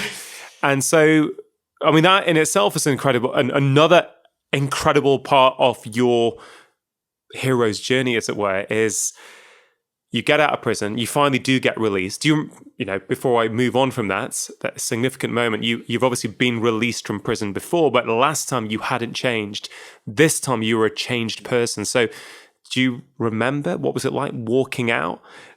You know, you're walking out into the world this time, a different John. Last time you walked out, you were the same John. This time you were a different John. I mean, walk me through that. How was that for you? So when you get released after being there for a long time, so I was in there for 8 years. I served 8 years. So 8 Christmases, 8 birthdays, 8 summers. You'll be very surprised. It's quite a big anticlimax, because you build these dates up in your head and you get it. And then bear in mind, like I got arrested in 2004 and I got out in 2012, right? Now you come out and you've been fixated on time all this time, like dates. People got dates on calendars and like everyone's date. And suddenly that date comes and they open up the door, they walk you down to reception, you sign some pieces of paper, and they basically take you to the gate and you walk out onto the street. That's it. And you look around and you think, is that it? Like as quick as it starts, as quick as it ends. And that's it. Like, and it is quite, it throws you a little bit, because you're like, well, what do I do now? But when I got released, it was quite an anticlimax. So I come out, I get picked up, I get in a car. I haven't been in a car for years. The first thing I wanted to do was stop at a garage and go in and buy something, because you don't have choice. Now, we went out for dinner that night after I got out of prison, and I was with my mum, and anyway, we went out for dinner, and I remember one of my friends was very surprised by like my social skills. Like my social skills were quite good. Like I said, please, thank you, and the way I was, and I didn't seem thrown. And I thought, do you know what? Like I've adjusted. Like nothing's really thrown me. Like I'm cool. Like I'm good. Because obviously you hear these stories, people coming out and they don't know what to do and stuff, and they get really anxious. And it was only the next day, I went to go shopping to buy some clothes because I didn't have anything. That I went into a shop and it was choice. You don't have choice. And I remember like I was indecisive. Like, what colour do I get? Like, because I wasn't used to being able to get by green or yellow or red, because you couldn't have black because it looked like a prison officer on the cut. And it was little things like that. And then I joined a rowing club, London Rowing Club. So I got out on the Friday, I got released. And on the Saturday, I joined a rowing club in London, in Putney, called So straight away, you're like, right. Yeah, straight on it. I want to try. Yeah. I'm going to be an athlete. Now, this is quite an important part of this, because I didn't intentionally do this. It was unintentionally, but I didn't realise the impact it was later on going to have in my life. So I get released on a Friday. Athlete, do you want to be a sportsman? You want to join one of the best rowing clubs in the country? So go down to London Rowing Club, high performance centre. There was all these Olympic athletes at the rowing club when I joined, and it was quite weird because I just got released after the Olympics. And you're seeing all these like pictures of these athletes up on the wall in the rowing club that have been at the Olympics. So I joined this club because it was high performance, lightweight rowing. My dream was to be a pro athlete. I wanted to be a pro rower. So I joined this rowing club. Now, what I didn't realise, I thought I was going to join this club and it was all about sport. But my whole social circle completely changed overnight. Like, I come out of prison. Now, no one knew I'd just been released from prison when I joined this rowing club. So this was quite important because I think what this did, this broke down people's preconceptions of what people in prison would have been like. Because I started forming really strong friendships with people. Some of them were barristers, they were lawyers, police officers, judges, multitude of different skills. They did multitude you're of different hanging out with them and you're chewing the fat with them. In the changing rooms, going out. Now, what they saw was this guy that just turned up, never really rowed on the water, had an amazing erg time, so indoor rowing machine times. I didn't tell any of them about the records that I had because I knew if I told them, people would go online because rowers, if you tell people stuff within rowing in context of your ability, people will research. So if you big yourself up and you start pretending you're really good, people will start going on and actually you're not that good, your results aren't good. So I kept it really, I just said, oh yeah, like just keep fit in the gym, just want to try to give rowing a go. So no one knew anything about me. So I built up all these amazing friendships. And like I said, it was like I basically, the easiest way I could have changed the direction of the amount of my friends that I would have ended up having would if I would have uprooted my whole life and gone abroad. That's what it felt like. It felt like I just planted myself in this whole new community in rowing, made all these amazing friends, and they basically become my sort of support network, like people that I'll go and hang out with. And so my old friends, I completely disconnected from them. Like most of them didn't even know I got released from prison because I stopped writing letters and stuff. So when I come out, I thought I'm just not going to have any friends when I first get out. But then overnight, I made this whole social circle. I'm rowing early in the morning at 5:30, and then I'm rowing again in the evening with the same group of people. The next day, I'm going to the gym with the people I'm rowing in the evening. So I was with them basically nearly every single day. And what was quite sort of, I never forget this. Obviously, my dream when I was in prison was to be an athlete and wanted to be like the best athlete I could be. And there was a female rower called Sophie Hoskins, and Sophie won a gold medal at the London Olympics. And on a Tuesday night at London Rowing Club, we would do all the guys would be on the rowing machines together and we'd all be doing the same session. So everyone's in synchronicity. So everyone's bang, like rate 18. So you're going down, up and down the slide, 18 strokes per minute. And I had the Olympic champion sitting on my left. And I remember thinking like, my God, like 2 weeks ago, I was sitting in a prison gym and 2 weeks later, I got the Olympic champion sitting next to me, right next to me. It threw me a little bit, like, because that was what I wanted with my life. And as I said, my relationship with all these people carried on developing. And then, because I was really ashamed of my past when I got out, I didn't want no one to know, especially when I joined the rowing club and I made these amazing friends and they all did these incredible things, like they won medals at the Olympics. They traveled around the world. They worked in hospitals. They climbed Mount Everest. They rowed across an ocean. Do you know what I mean? They did these incredible things, feats with their lives. And I've come out and all I'd done in my life was cause misery and destruction to people. And I felt really ashamed because what I was worried about was kind of being shunned and them actually going, actually, we don't really want you here. Like, and it was a real worry for me at the beginning. Like, I really didn't want people to know about my past. Yeah. Did they find out? They did. What ended up happening? I kind of got the sense that some people had found out, and I wanted to take the initiative, and I wanted to be the one to sort of tell my own story and me take control of it. So then I made a decision to write a blog, and I wrote the blog, and it kind of went viral within rowing. And it was good because the way the rowing community accepted me, and it broke preconceptions of what they thought someone would be like in prison. And I think maybe, I don't know, if I would have joined, people would have known there's this guy who's a convicted armed robber and he spent 8 years in prison and now he's joined this rowing club. Do you want to row with him? Maybe some people would have gone, no, I don't. But they built these friendships up with me. And actually I just become John. And people, when I explained, like I said, I wrote the blog and people read it, I think people could understand why I did what I did. Again, I didn't, no one made me do it. I mean, John, it's incredible on so many levels. I mean, look, obviously I don't know the people you befriended in the rowing club, but if you're talking about barristers and doctors and Olympic athletes, a lot of those guys, I'm sure, had amazing experiences growing up, like amazing opportunity. As you've demonstrated with your story, how you're brought up, what you're exposed to, that defines your reality. You know, yeah, I became a doctor, right? My dad was a doctor, his family were doctors, all my parents' friends were doctors, right? So for me, actually at that point, getting into med school was actually no big deal in the sense that that's all I was surrounded by. Again, I'm not saying I'm not very proud to be a doctor. I am, but I'm simply saying that actually what we're surrounded by, it very much limits or defines what we think is possible, right? So it's so lovely the way you did it, where you got to know them, they got to know you for who you are, befriended you, rowing with you, and then it comes out. Was there any backlash? Did some people shun you after that? Do you know what? Not one person. Not one. It literally, the way it was received and the support in which I received after it, I would say that people were more willing to reach out and help me even more on the quest than what I chose to do, which was be an athlete. And I mean, like, a lot of them, bear in mind, some of these were Olympic champions that were willing to come down and row with me on the water to teach me how to row because they wanted me to be successful. And that went all the way from like amateur rowers at the club all the way up to Olympics. And I was very fortunate. Like 2 years ago, I got asked to go to Caversham, which is where the GB rowing squad train.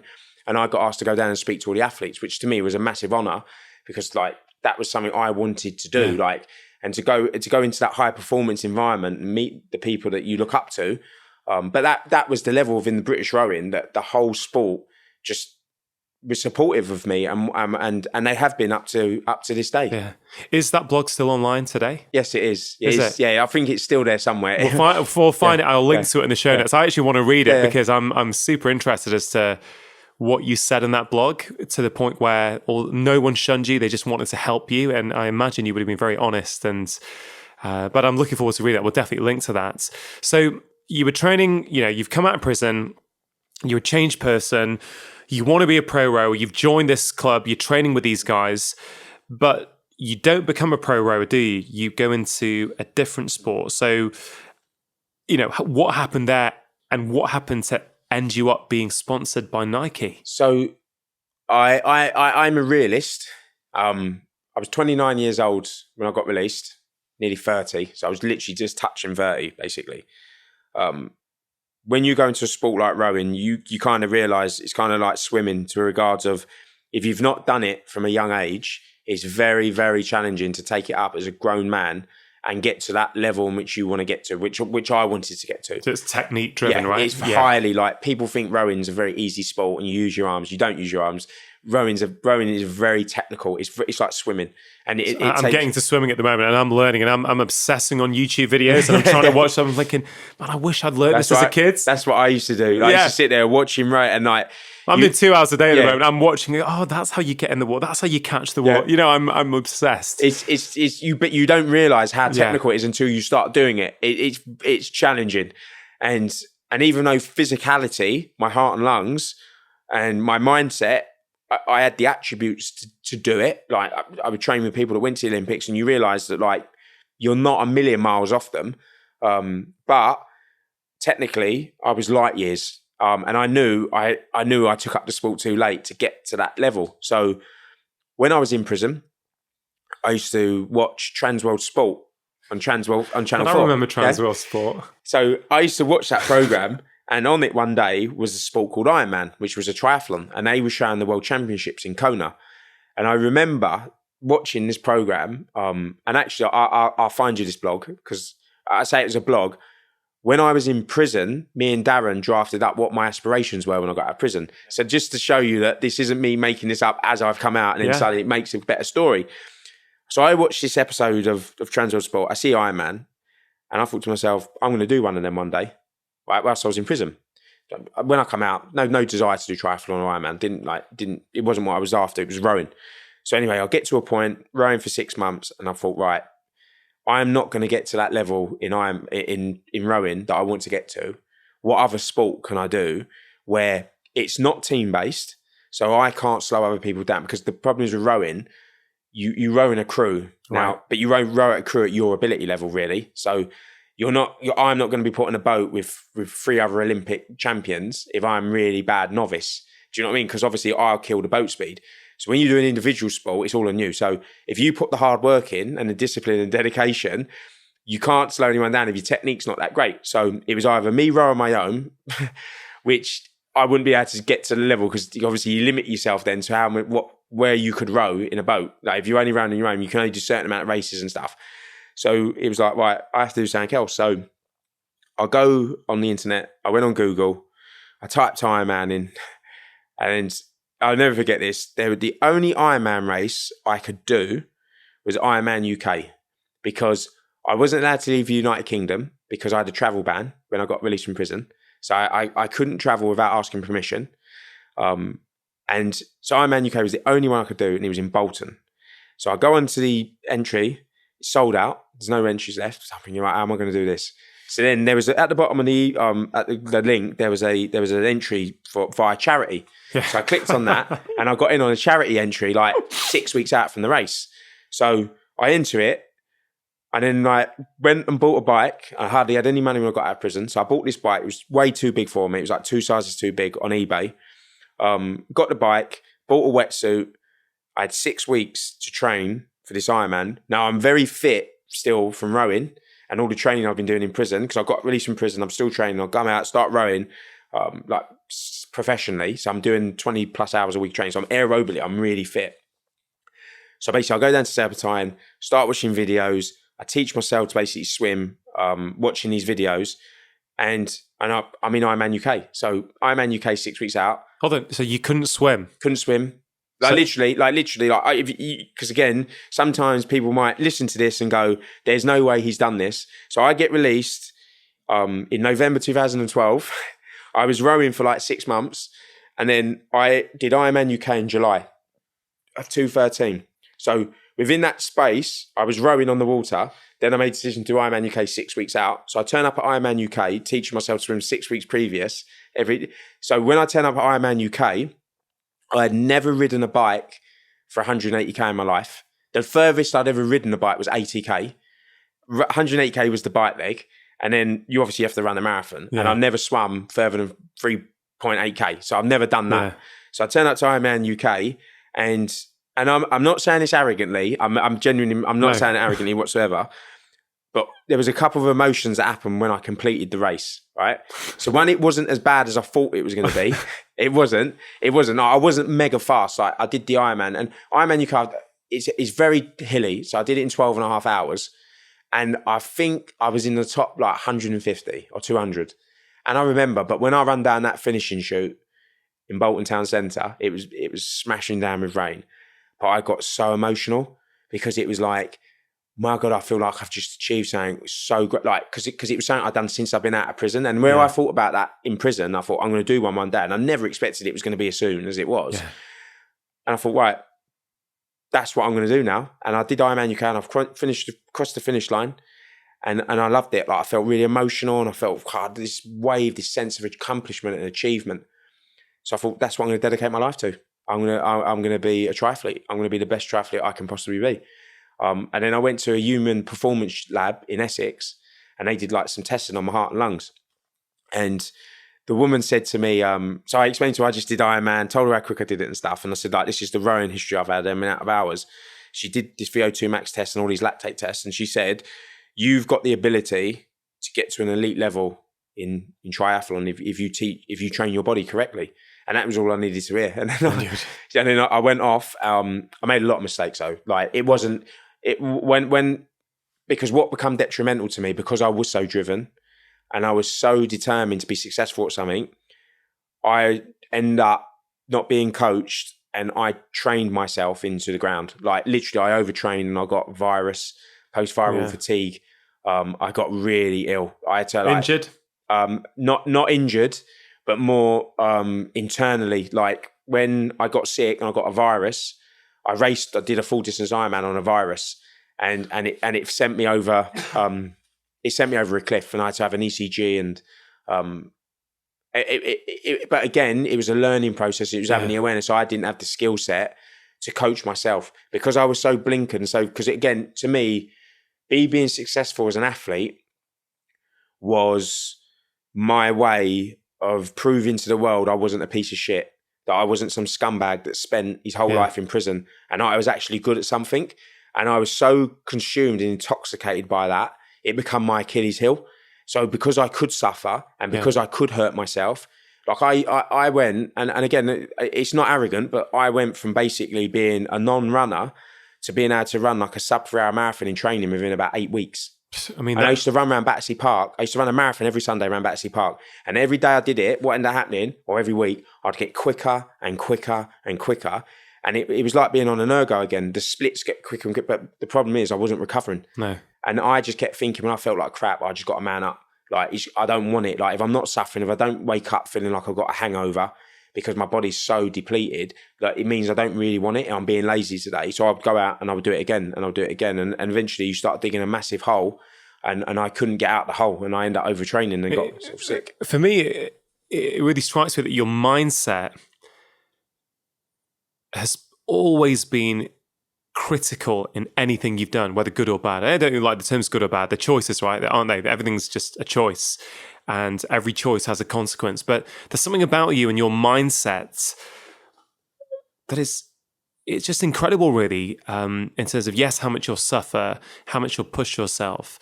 What I love about your story, John, is I think it's empowering for anybody. I think it just shows what human beings are capable of.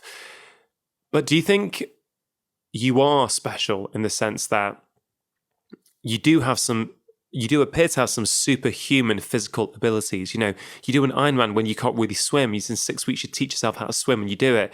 You're not a runner. Yet in under 8 weeks, you're running marathons in under 3 hours. These are just incredible feats.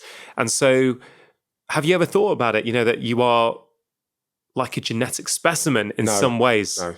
And you are special? No, I don't think I'm special at all. I think everyone is inherently gifted at something.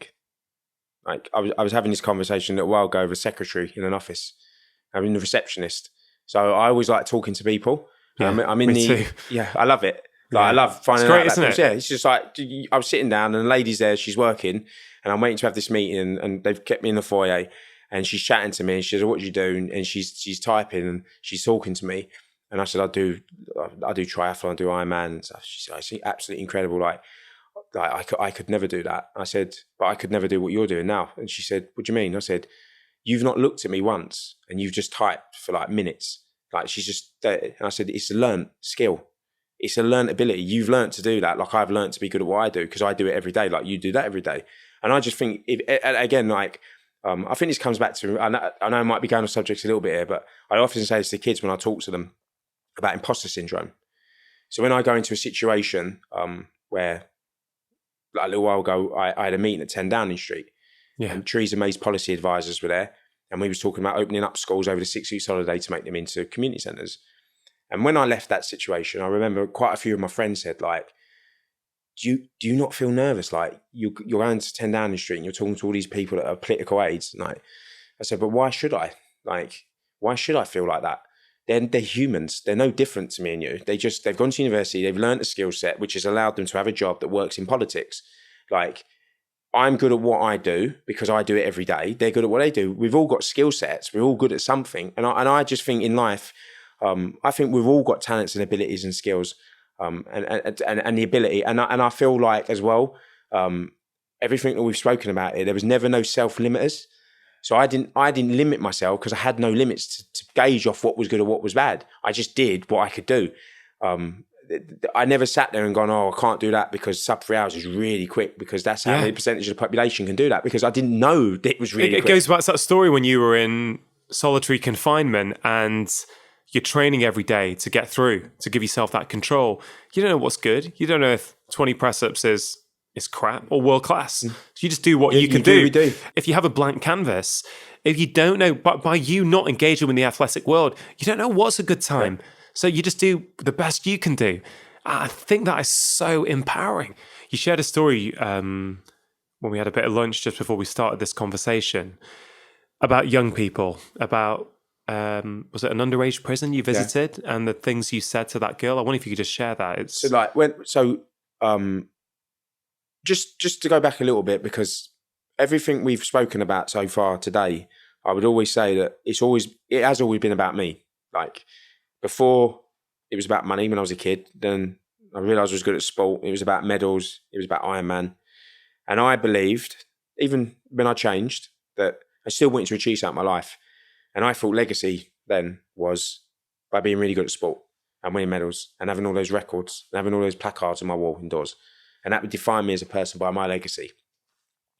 And I was consumed by it. Overtrained, got ill, fixed that, got better at sport. But then what really changed my life was when I started going into schools. My story started coming out when I made my story come out within the rowing world, but then it started breaching out into the wider world. I got opportunities to go into schools. And at the beginning, I was like, I don't really see what value I'm going to have. Because again, you don't really understand. I don't feel what I've done is exceptional. And I don't. I'm me. Like, I'm John. I've gone through the journey that I've gone through, the experience I've gone through, and I'd never realised the impact that could have on other people's lives. And then I got offered opportunities to do a school talk in Essex. And I took it and I went and I did this talk. And at the end, this young boy, his name was called George, followed me and the head teacher out. And me and the head teacher went to his office to have a debrief. And George followed us out. And he said, "Sir, can I speak to John?" And Simon Cox, their teacher, looked at me and he said, "Look, do you mind talking to him?" I said, "No, I'll stand in earshot just in case. I don't know what he's going to say." So I said, "Let's go." So George looked at me, and he was 14 years old. And he went to me, "I'm like you." And I said, "What do you mean you're like me?" And he went, "I'm like you." And I said, I genuinely didn't understand what he meant. And he said, "My dad's coming out of prison. Like, my mum's brought me up with my sister. I don't want to go to prison." And he started crying. And honestly, I've never experienced anything like it in my life. I genuinely haven't. I've never.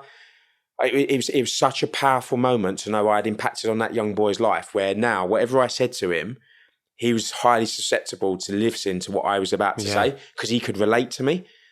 And I said to him, in life, you've got an awareness that I didn't have at your age. You realise all the triggers and all the warning signals now, but you don't want that life, which is good because I didn't see that at your age. What do you want to do with your life? And he said, "I want to work in sport. I'm not good at sport though." And I said, "You don't need to be good at sport. You could be a messer, you could be a physio.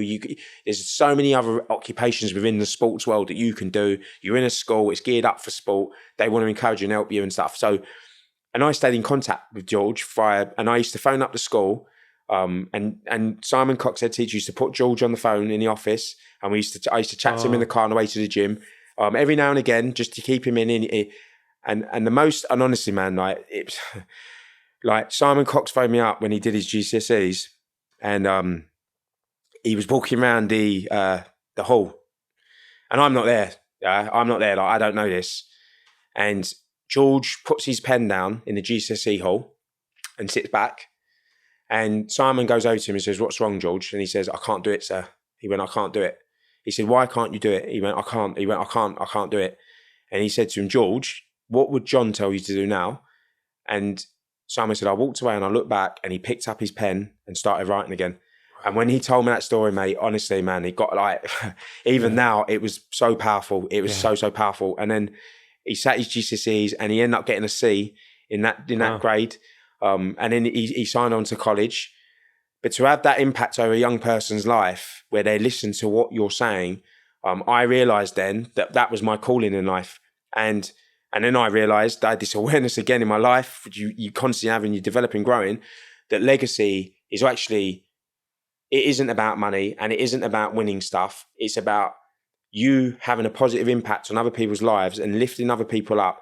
And by me impacting on George's life, if George now doesn't go to prison and he has children and those children don't go to prison and their lives are good because George's life's good and their kids' lives are better, all because he interacted with me, that's what legacy is about. It's about reaching back and lifting people up.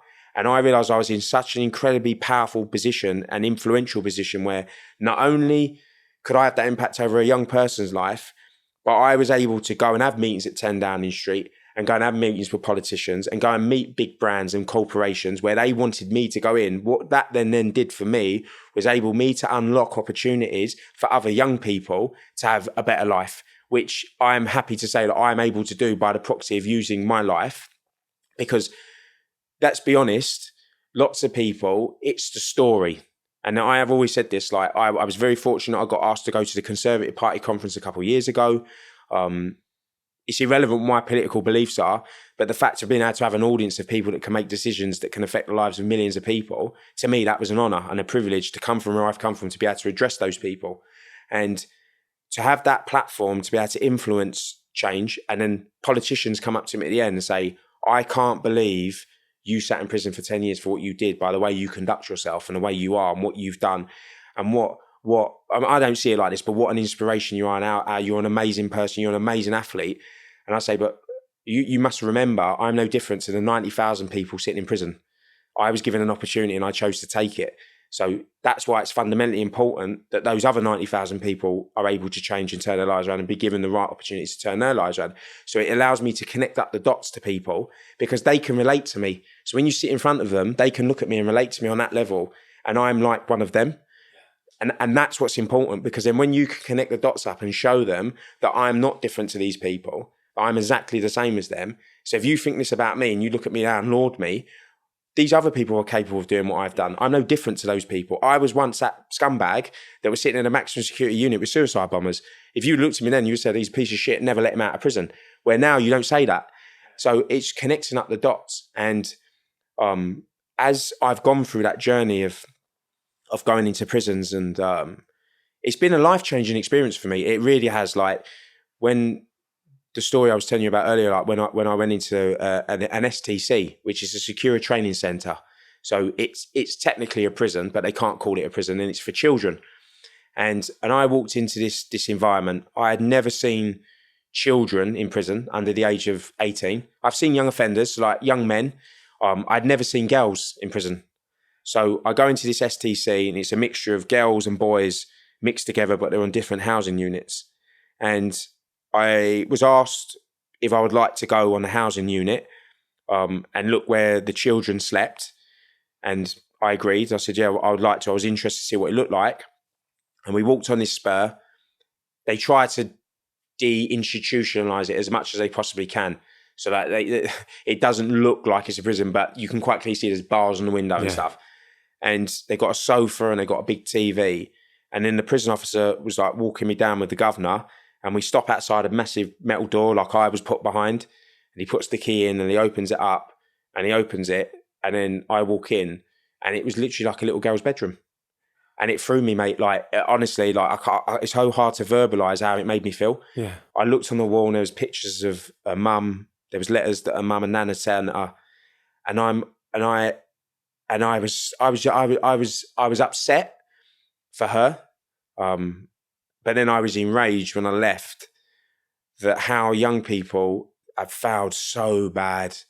Like, the sexual abuse and stuff that I heard that happened to some of these young girls. And it just drove me even more. I thought I need to do more to help provide young people with opportunities that are in those situations to have a better life. Because it was just so sad seeing such a young girl in that situation and been failed so bad throughout the care system that's led her, again, only knowing what she knows and the behaviour she's expressed from the experiences that she's been through from since basically the day that she was born. You know, I can see where this drive and why it's so strong, why you want to go and use your story, use your life for good. It's emotional talking about it because, you know, I think back to your life and, you know, you didn't have that, you know, your father wasn't there. You didn't have a strong male figure. So, of course, if your stepfather rocks up and he's going to fill the void. It's like that boy at school who sees you and actually he can relate to you. So now he's got a male role model who he can relate to. If you don't have that, well, of course you're going to make maybe some poor decisions. Do you know what I mean? It's I was genuinely, again, like I was genuinely surprised, but the further along the journey I've gone since I've been released from prison, the social difference in this country is, and how so few have so much and so many have so little, to the degree where like children, like a headmaster once phoned me up when it was snowing. Like, I remember when I was at school, snow day, I was loving it. Didn't have school. I didn't have school. Like you'd be off school for 3-4 days. I was loving it.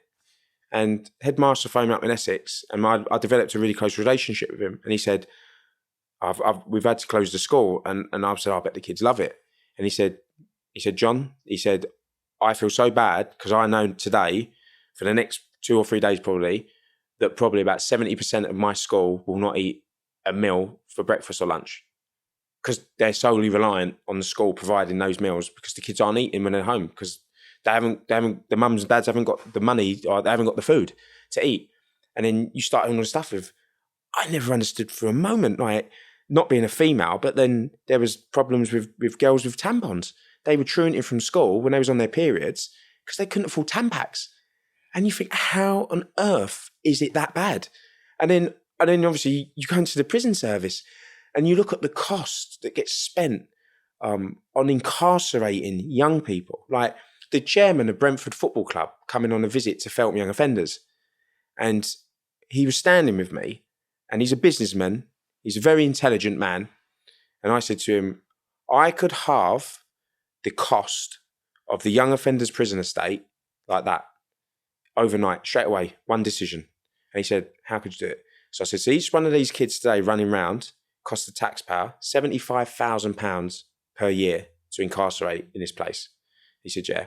I said, if I got that young boy over there and put him in Eton, into the best private school in the country, I've just halved the budget of the UK justice system over half.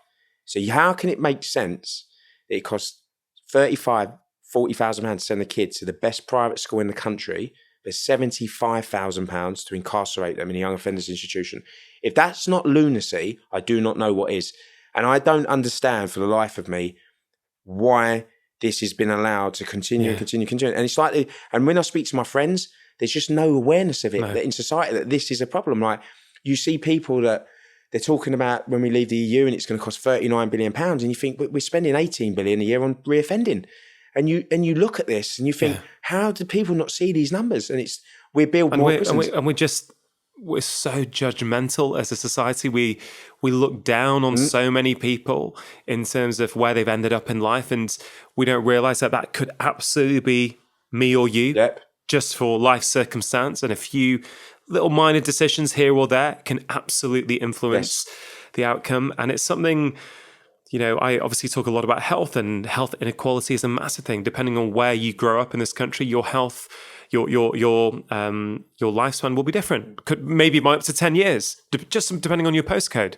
I mean, this sort of inequality is staggering, and it's not something I typically talk a lot about on this podcast, but I think it's an important topic. And as I try and talk to more and more varied people about different things, about it's all ultimately how to live better, how we can all live better lives. And I think we live better lives not only when we feel better individually, but when society is happier and healthier around us.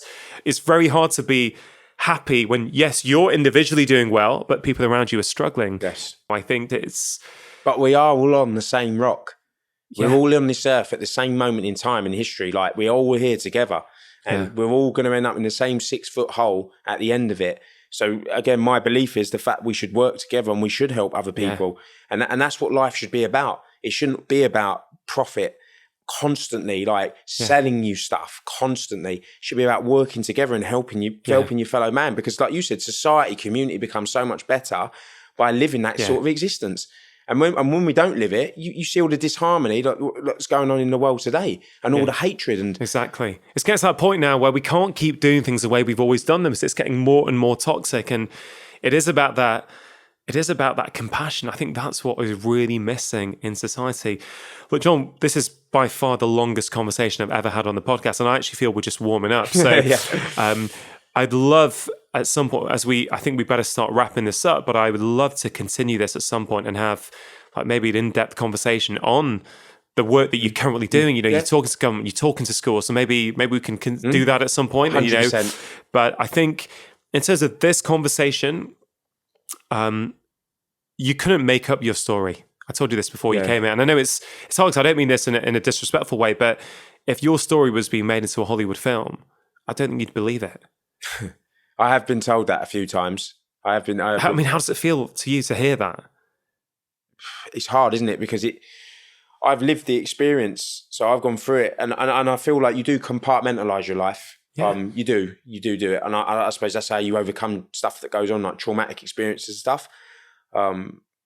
It's a very strange sensation because I am me, so it's hard for me to look out and look back in and go, like, yeah, sometimes you do have to pinch yourself. Like before Theresa May stepped down as Prime Minister, I got invited to 10 Downing Street, and I'm in 10 Downing Street, like with 200 people that were the heads of charities across the country that are working in youth violence across the United Kingdom.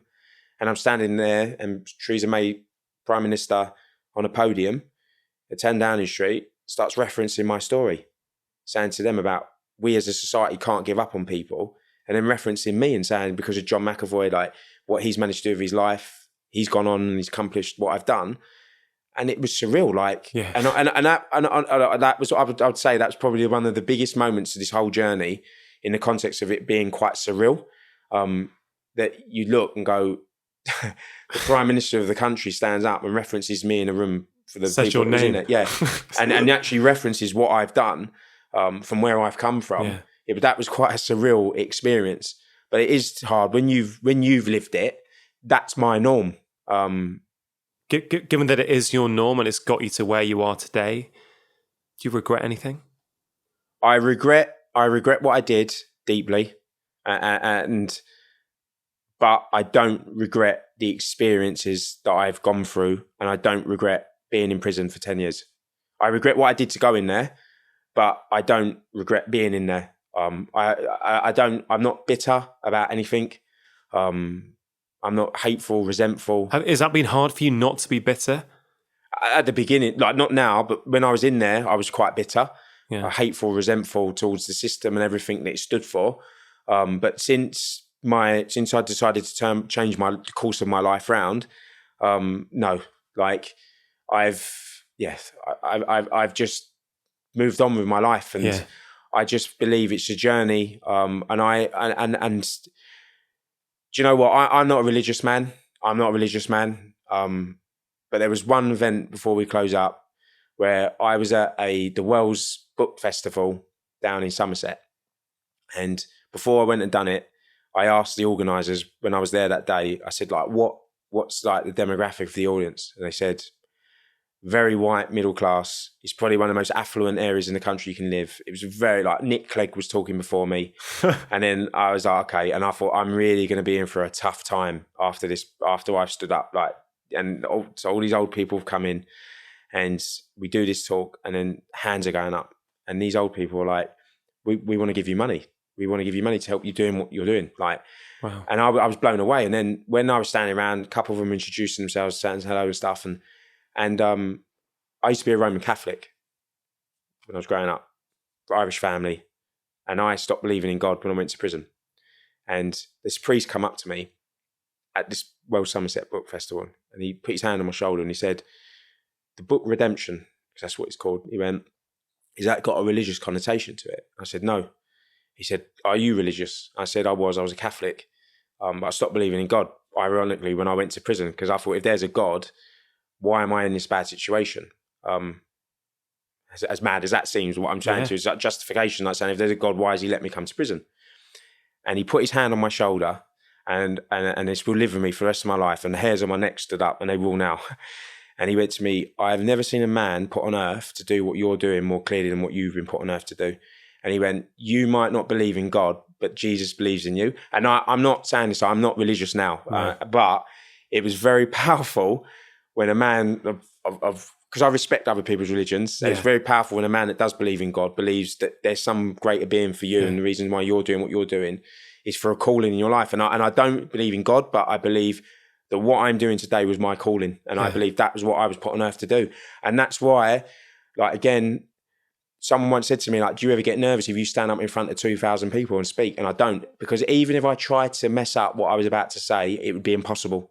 Because I can't, because I'm speaking from my heart. Yeah. I don't have to memorize stuff. I don't have to go up with notes, because what I'm saying I believe in, and it's me being true to myself. If it was fake and it was artificial, I would have to go up with notes and prompters and stuff, and I don't. And that's why I believe that I'm able to stand up in front of big groups of people and talk and just tell your story and influence. Yeah, I mean, literally, I was getting tingling at the back of my neck as you were saying that, because I can see from here clearly that you are here for a reason. There's no doubt that your story is so powerful that it is making an impact. It is going to change people's lives. And yeah, you had to go through it. That was your journey. We've all got our own paths, right? But I think there's something powerful about it that will inspire thousands, tens of hundreds of thousands, millions of people as your story gets more and more well known. It shows the potential of any human being. That no matter where you're at, you can make change. You can turn your life around. A lot of people listen to this podcast for health and well-being. And although we've not technically spoken about health and well-being, what we have spoken about is mindset, belief that you can change. And I think those things are just as relevant to my audience as they might be to a school audience or, young offenders who you're trying to inspire. John, this podcast is called Feel Better, Live More, because, as I say over and over again, when we feel better in ourselves, we get more out of lives. I always love my guests, where possible, to leave the listeners with some actionable tips, if you will, things that they can think about applying into their own life immediately to improve their lives. And I appreciate you've not had any prep on this, but I wonder, have you got some closing thoughts for people that no matter where they're at in their life, they can think about applying to improve the way things are? I would always go back to, it goes back to self-belief and not setting limits on what you're able to achieve and what you're able to accomplish. I'm a great believer in positive thought, visualization, and working towards something. And it's not about being the best, it's about being the best version of you. I might not be the greatest Ironman athlete in the world, but I just want to be the best I can be. And that's what's important in life, like you being the best version of you and believing that there's a possibility you can always get better, you can always overcome, and it's never the end until it's the end. So until you take your last dying breath and they're going to put you in that casket, you've got life. And if you've got life, live it, because if you're on this planet and it's such a short period of time, like we're like a blink of an eye on the planet, and I just think you have to maximize every day of it. You have to go out there and you have to live your life to the fullest. And that sometimes we all have bad days. I have loads of bad days, but you have to be so appreciative of the fact that you can breathe and you can live. And that's what life is about. It's about it going out and experiences enjoyment and not getting bogged down on stuff that isn't that important. Yeah. Well, thank you so much for sharing that. Thank you for so openly sharing your story. Incredible. I've heard it before, but to hear it over the table from you, literally, I could feel it inside. I could feel tingles. John, if people want to feedback to you, they want to get in touch with you, can they find you on social media? Yeah. If so, where would you like them to find you? Yeah, I'm on Twitter and Instagram. So I've got an internet site, it's a website and stuff. So there's an email address. So if anyone wants to email, they just go onto the website and you click through like the message section on it. Yeah, fantastic. But I'm on Instagram and Twitter. Well, John, look, thanks for the time today. Let's definitely do a part 2. Yeah. I think there's so much more to talk about. But good luck with everything you're doing. You're making a huge difference, buddy. Thank you. Cheers, John. Bye.